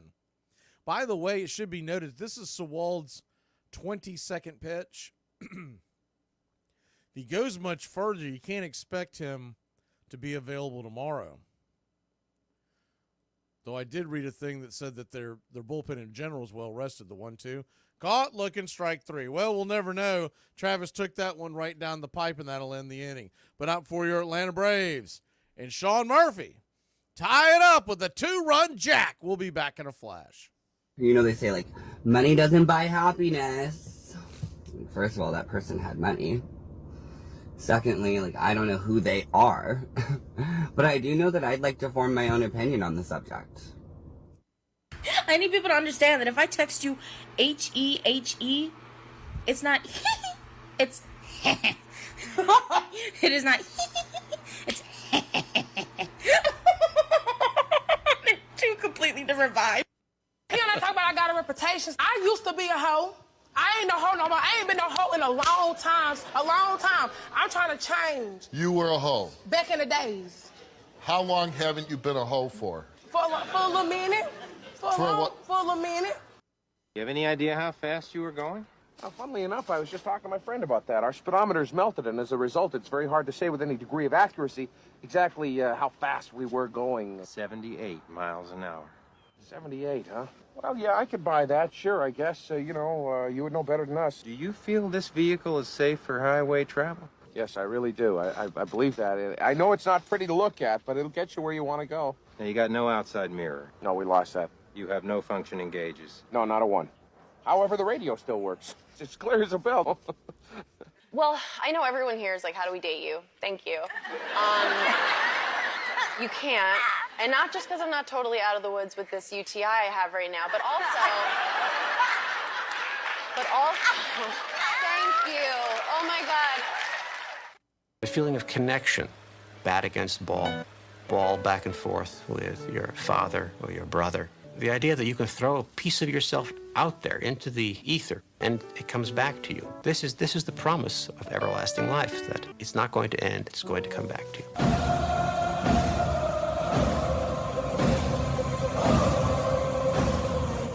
Welcome back. Raziel Iglesias will come on to pitch the ninth. Don't typically see this with the road team, but they're going to go ahead and put him out there.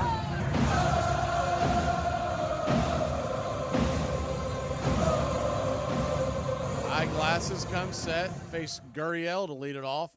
First pitch on the way. Slider outside wide. It's 1-0. Gurriel, Moreno, and Suarez are due up. The 1-0. Swing hits hard on the ground, but right at Riley. A hard two-hopper right in the glove. Fires it across the diamond. It's a 5-3 putout, one away. Cat-like reflexes over there by Austin Riley. Ball was smoked. One down. Moreno comes to the plate. Looking at who they have available as the first pitch on the way is down and away for a 97-mile-an-hour four-seamer. It's 1-0.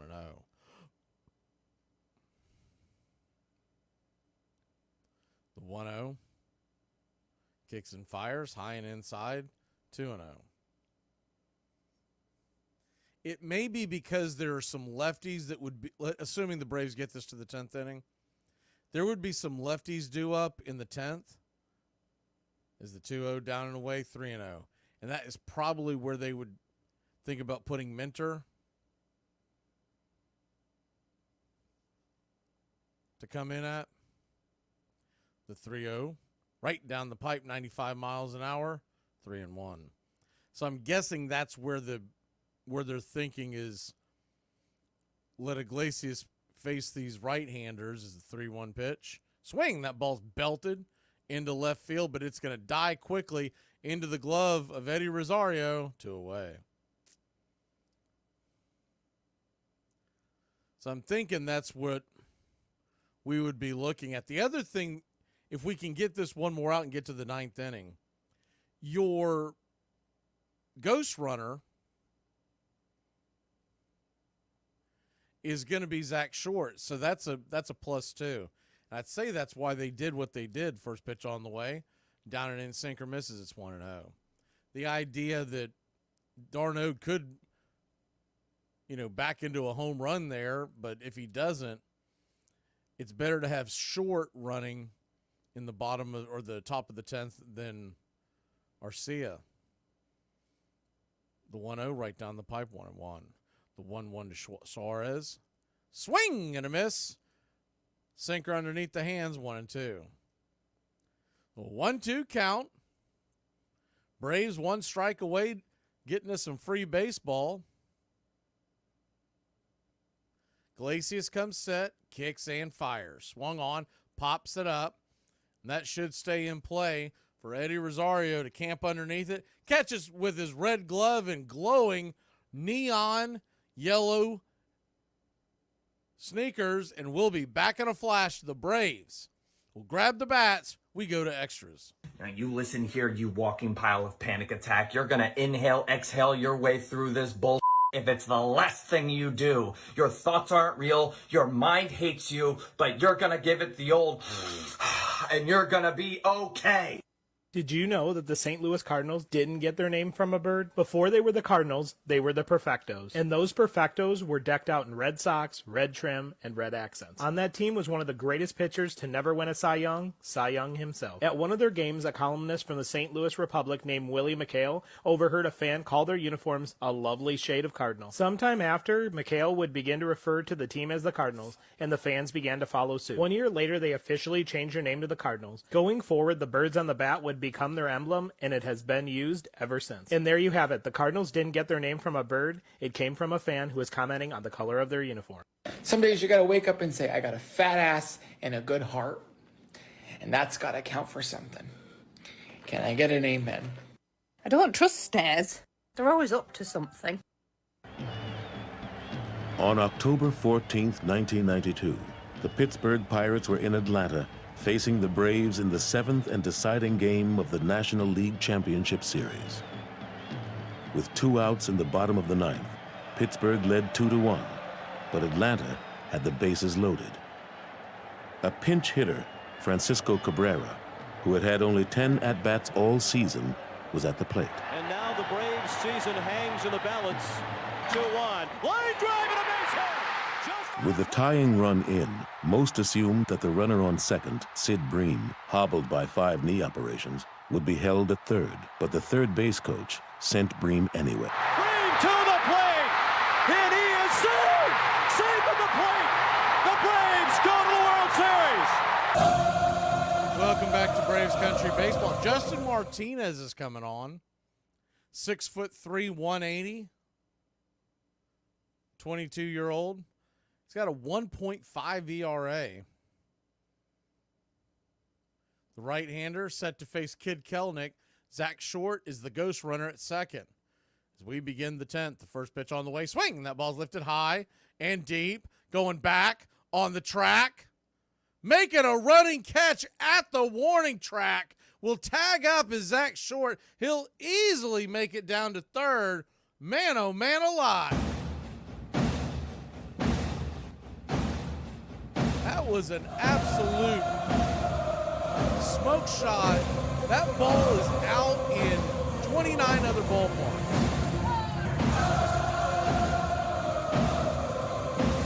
He hit it the deepest part of the park. I thought it was at least going to get off the wall. First pitch on the way to Ozzie Albies. Way high strike. What in the hell is Todd Titchener doing? It's 0-1. That pitch was about around his elbows. He called it a strike. The 0-1 swing, pops it up, foul down the line, falls out of play 0-2. So an 0-2 count.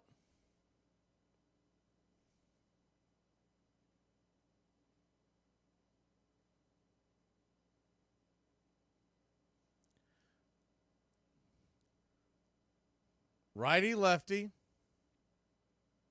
The pitch. Swing, pops that one back up.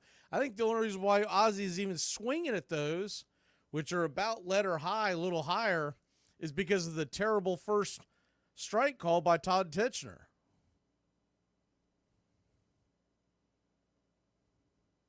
The 0-2. Martinez comes set. In the dirt. Good take by Ozzie. 1-2. 1-2 count.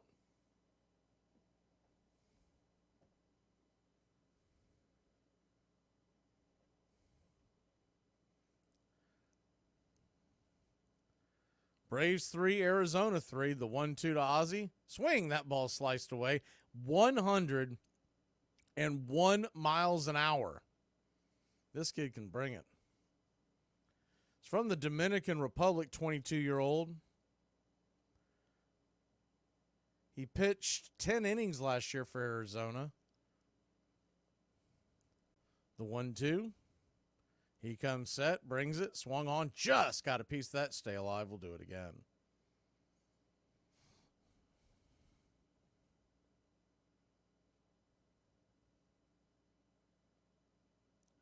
Looks like a Braves fan got one of those Ozzie foul balls as a souvenir. I think he's an identical twin to the kid sitting next to him.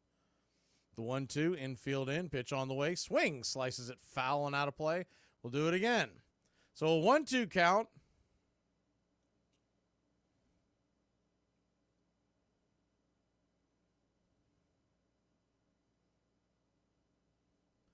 Braves 3, Diamondbacks 3, top of the 10th, short, inching down the third base line. The 1-2, down and in, sinker misses, 102 miles an hour.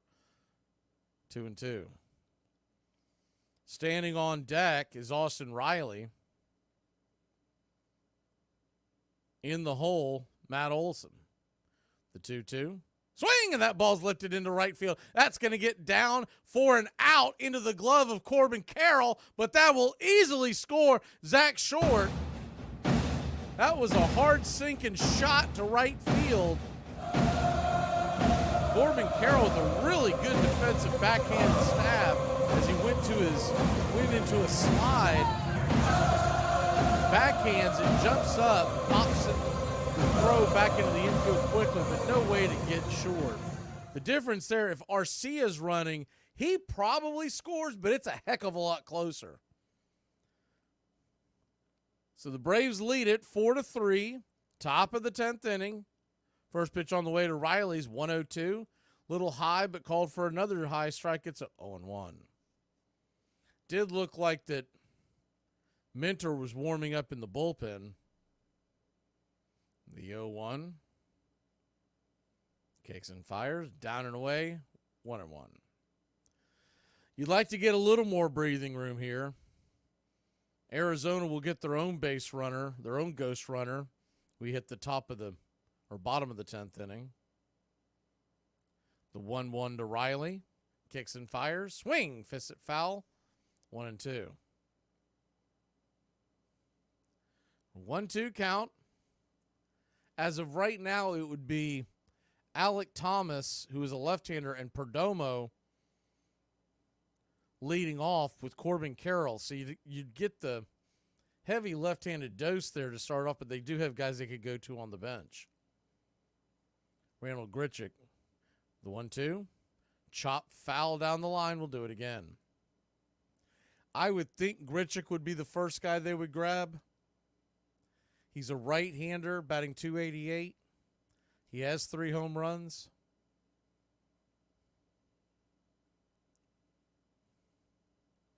The 1-2 to Riley.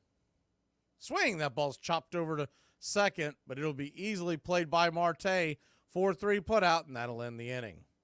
But out for your Atlanta Braves, put 1 on the board. We'll go back on defense and try to end this one now. Okay, listen, I might not be good looking, but let me tell you, my personality is also a show. I literally have nothing going for me. Hey, Braves Country, this is Mac Magee with Braves Country Radio. We are bringing you pitch by pitch, play-by-play of your Atlanta Braves all year long. Please like and subscribe today. It's free, and it helps us bring you more of the game we all love. Braves Country Radio, your home for the classic call of Braves Country Baseball.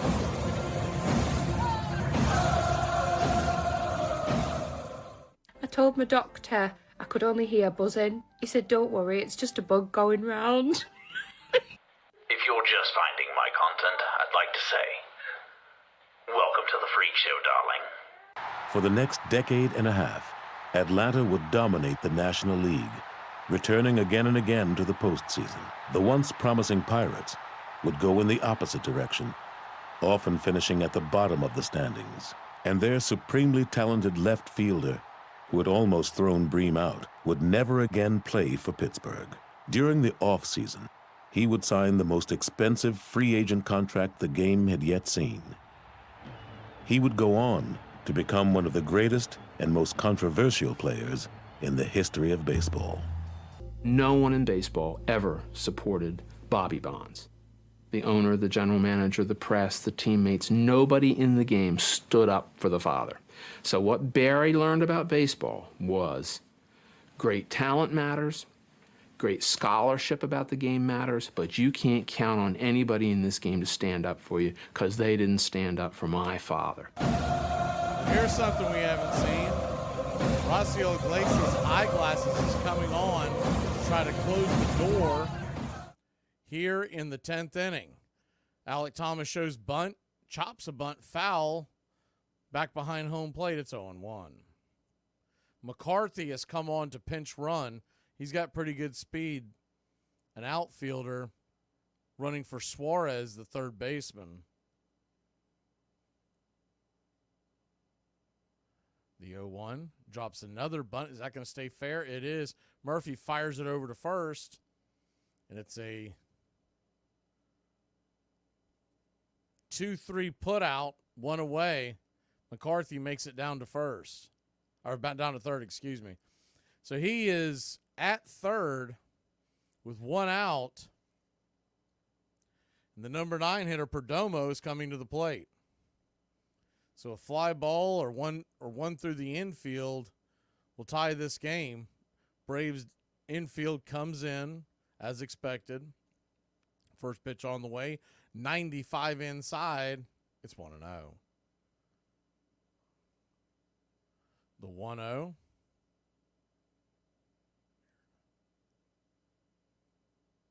Pitch on the way. High and inside. 94 miles an hour. 2-0. So a 2-0 count.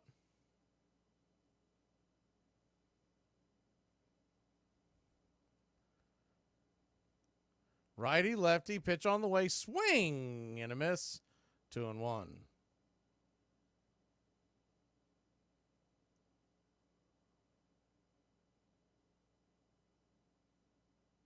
The 2-1.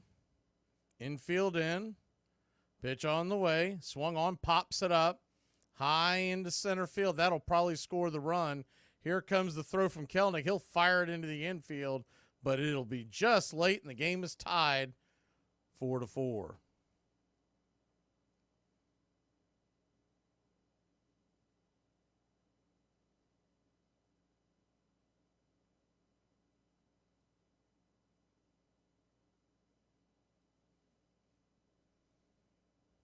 High pop fly.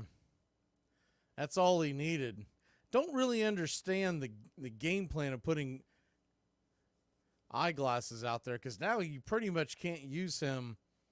I doubt he'll be able to be used tomorrow as the first pitch on the way. Corbin Carroll is up high for a ball. It's 1-0. The 1-0. Kicks and fires. Swing and a miss. 1-1. They may just be wanting to see how he reacts to going out there multiple innings. If they're looking at the big picture, want to get a couple of these sample sizes, you start looking at October, there may be a time where you want him to work 2 innings. The 1-1, swing and a miss, 1-2. Corbin Carroll going for the downs on that swing.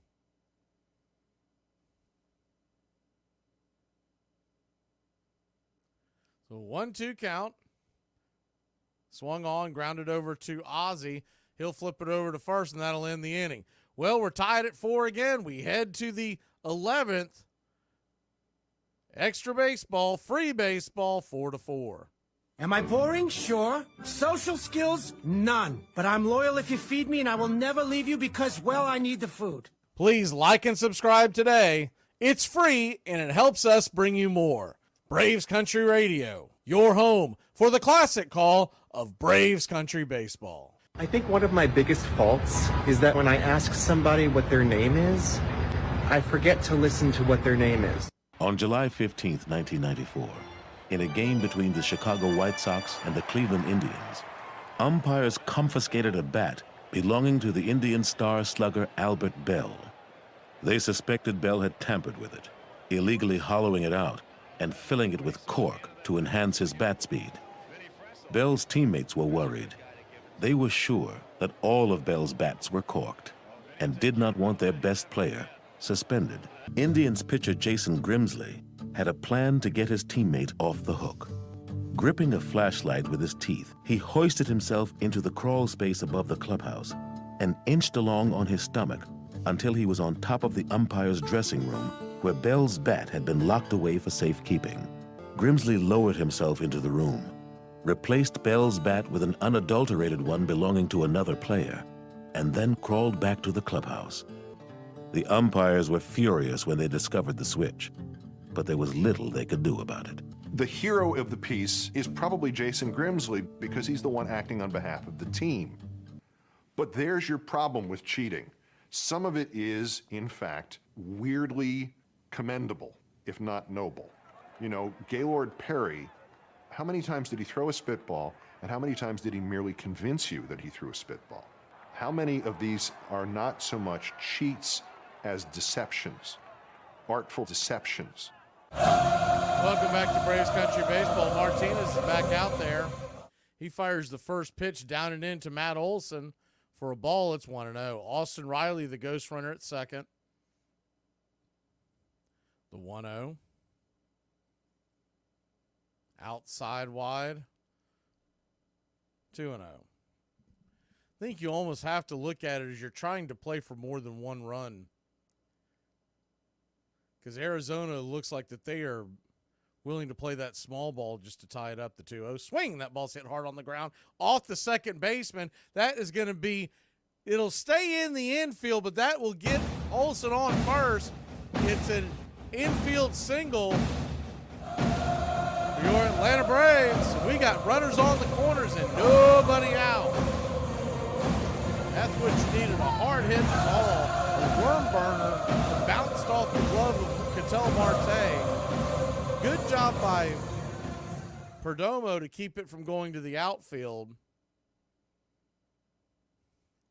They're going to talk to Martinez real quick while they do that mound visit. On this date in 1912 at Chicago's West Side grounds, the Cubs stopped the Giant Southpaw Rube Marquard's consecutive winning streak at 19 when they defeat the New York Giants 7-2. The future Hall of Famer will finish the season with the league-leading 26th victory for the eventual National League champs, and that's on 1912 on this date in Major League Baseball. Marcell Ozuna stand in. I think the producer of the television cast thought they were intentionally walking him. The first pitch on the way, right there at the knees for a strike. It's 0-1. He was actually running to the dugout to get some more spray on his bat, but they had originally loaded the bases up, and with Marcell running, it looked like he was jogging to first.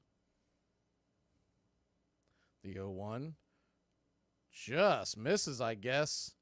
Looked like that hit the zone. Even Marcel's got a wry smile. It's 1-1. It froze Marcell. I think he was expecting it to be called a strike, but instead, he had a 1-1 count. Pitch on the way. Swing, and that ball's laced into center field. Going to be caught by Thomas. He'll fire it into the infield. Here comes Riley. He is safe, and your Atlanta Braves take the lead once again. 5-4 your score. Olson stands planted at first base. The ball was cut off. He really didn't have the chance to try to advance. It was cut off by Perdomo, that he whipped it down to home plate. Moreno tried for the tag, but he beat it by a mile. Riley with the good head-first slide tagged the plate with his left hand as he came across, and the Braves lead it 5-4. We need to get another run here. We need to make it a 2-run game. First pitch on the way to Duvall. Swing and a miss. Over the top. It's 0-1. We're back down here at the bottom of the order again. Need someone to come through. Get Olson home. The 0-1. We'll be facing the heart of the Diamondback order as the 0-1 pitch. Down and in, 1-1. 1-1 count.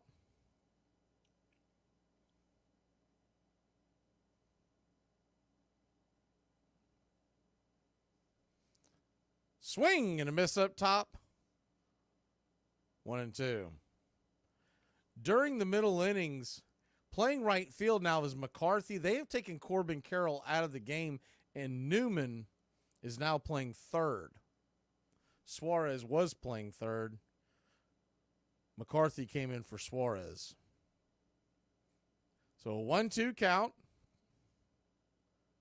Pitch on the way. Down and away. Almost goes to the backstop. Good backhanded stab by Moreno.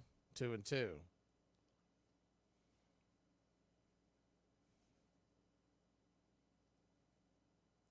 The 2-2.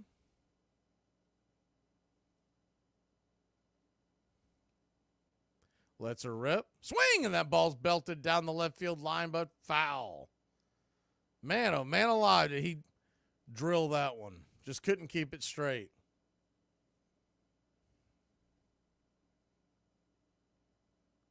Martinez should be noted. He's about to throw his 27th pitch. The 2-2. Swing and a miss, strike 3. Splitter over the top. 2 away. So 2 down, and Eddie Rosario comes to the plate.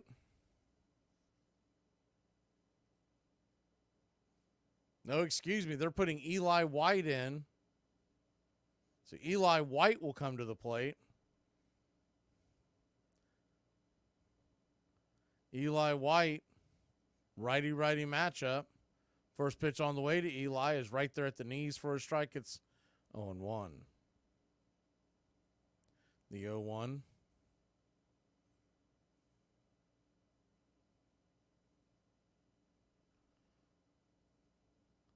Martinez fires. Swing, and that ball sliced over to first. Diving catch. Walker will step on the bag, and that'll end the inning. Man, oh man alive, was that almost extra bases. We'll be back in a flash. Braves clinging to a 1-run lead. Y'all want to know who I date, who I go with? No. He's got to come in with a fastball and gain a fastball hitter. Deep to left. There's Ron Gant's first ever grand slam.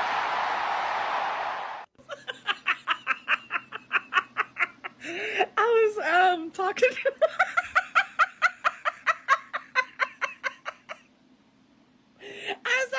one of my friends, and he told me that him and his new girlfriend were trying something new, so they wanted to try bees. So, and he said, "Did you know that you're supposed to pull beads out real slow?" And I was like, "No, I didn't know that." He was like, "Me neither. I started that girl up like a chainsaw." I'm 40. I threw my back out plugging in my phone charger the other day. I'm 40. Why are everyone's headlights so bright? I'm 40. If there's no parking, I'm not going. I'm 40.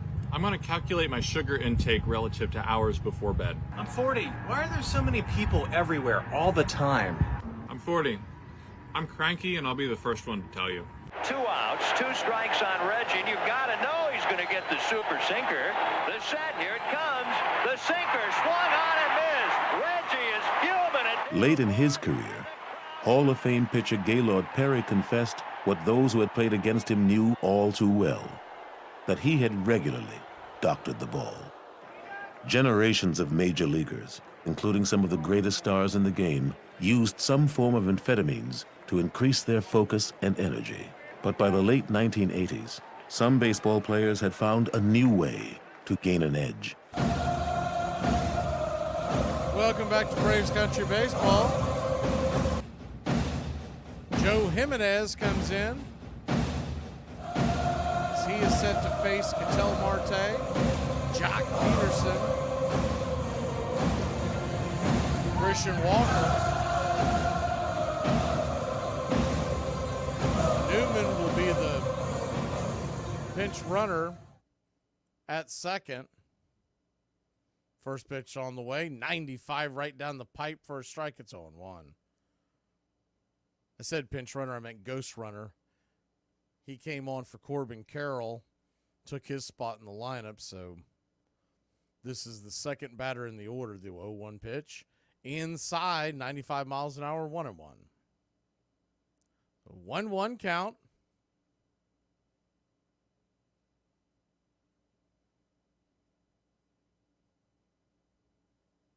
Pitch on the way.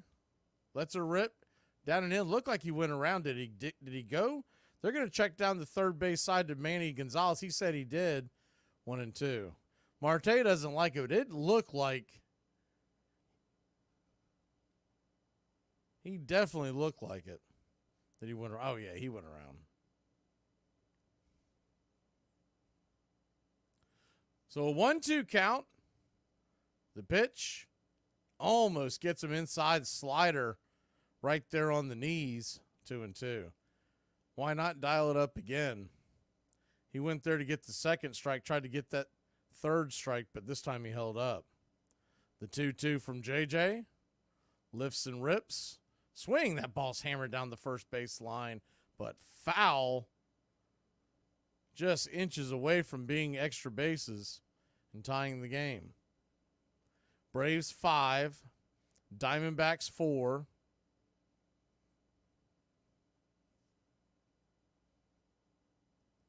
Pitch on the way. Swung on, pops it up high and deep into left field. Coming in, making the catch is Eli White. He'll fire it in the infield. Newman will trot back to second. 1 away. Looking at Newman's number. First of all, I can't see his name. I go, Newman. 3 stolen bases on the year. He has 41 lifetime. Now he's 30 years old. And he's been in the league bouncing around since 2018. Doesn't appear he's ever been a full-time position player except in 2021 where it looks like he got the starts for Pittsburgh. But he does have 41 lifetime steals, so you got to keep an eye on that. First pitch to Jock Peterson is down and in for a ball. It's 1-0. The 1-0. Peterson, 2 ground outs, a walk, and a line out. The 1-0. Inside, almost gets him. Ball 2, 2-0. Standing on deck is Christian Walker. So it doesn't get any easier.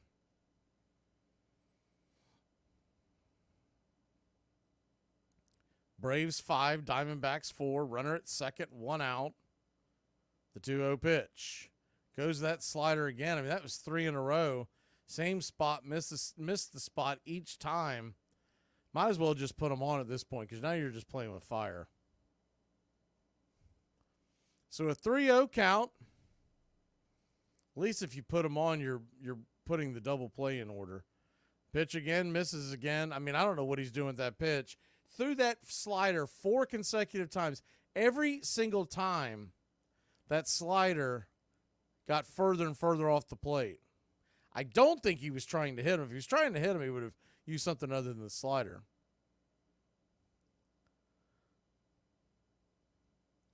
He fell in love with that pitch, and so did Smurf, and they just kept dialing up. So runners on first and second. The winning run now stands at first.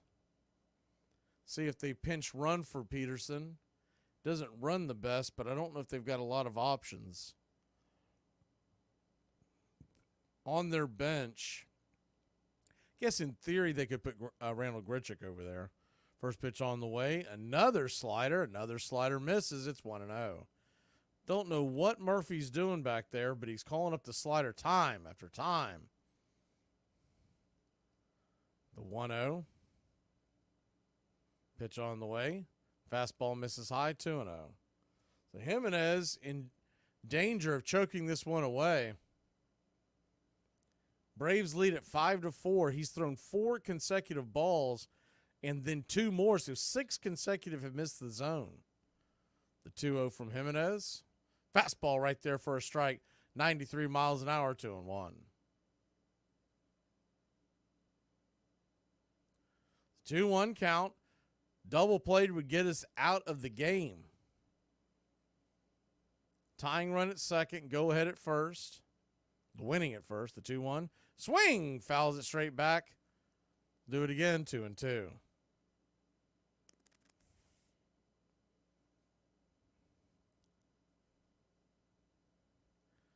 Two count. On deck is Lourdes Gurriel.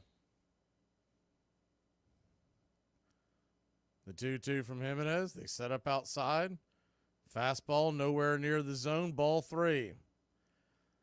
So now he's nibbled his way into a full count the guy with 22 home runs.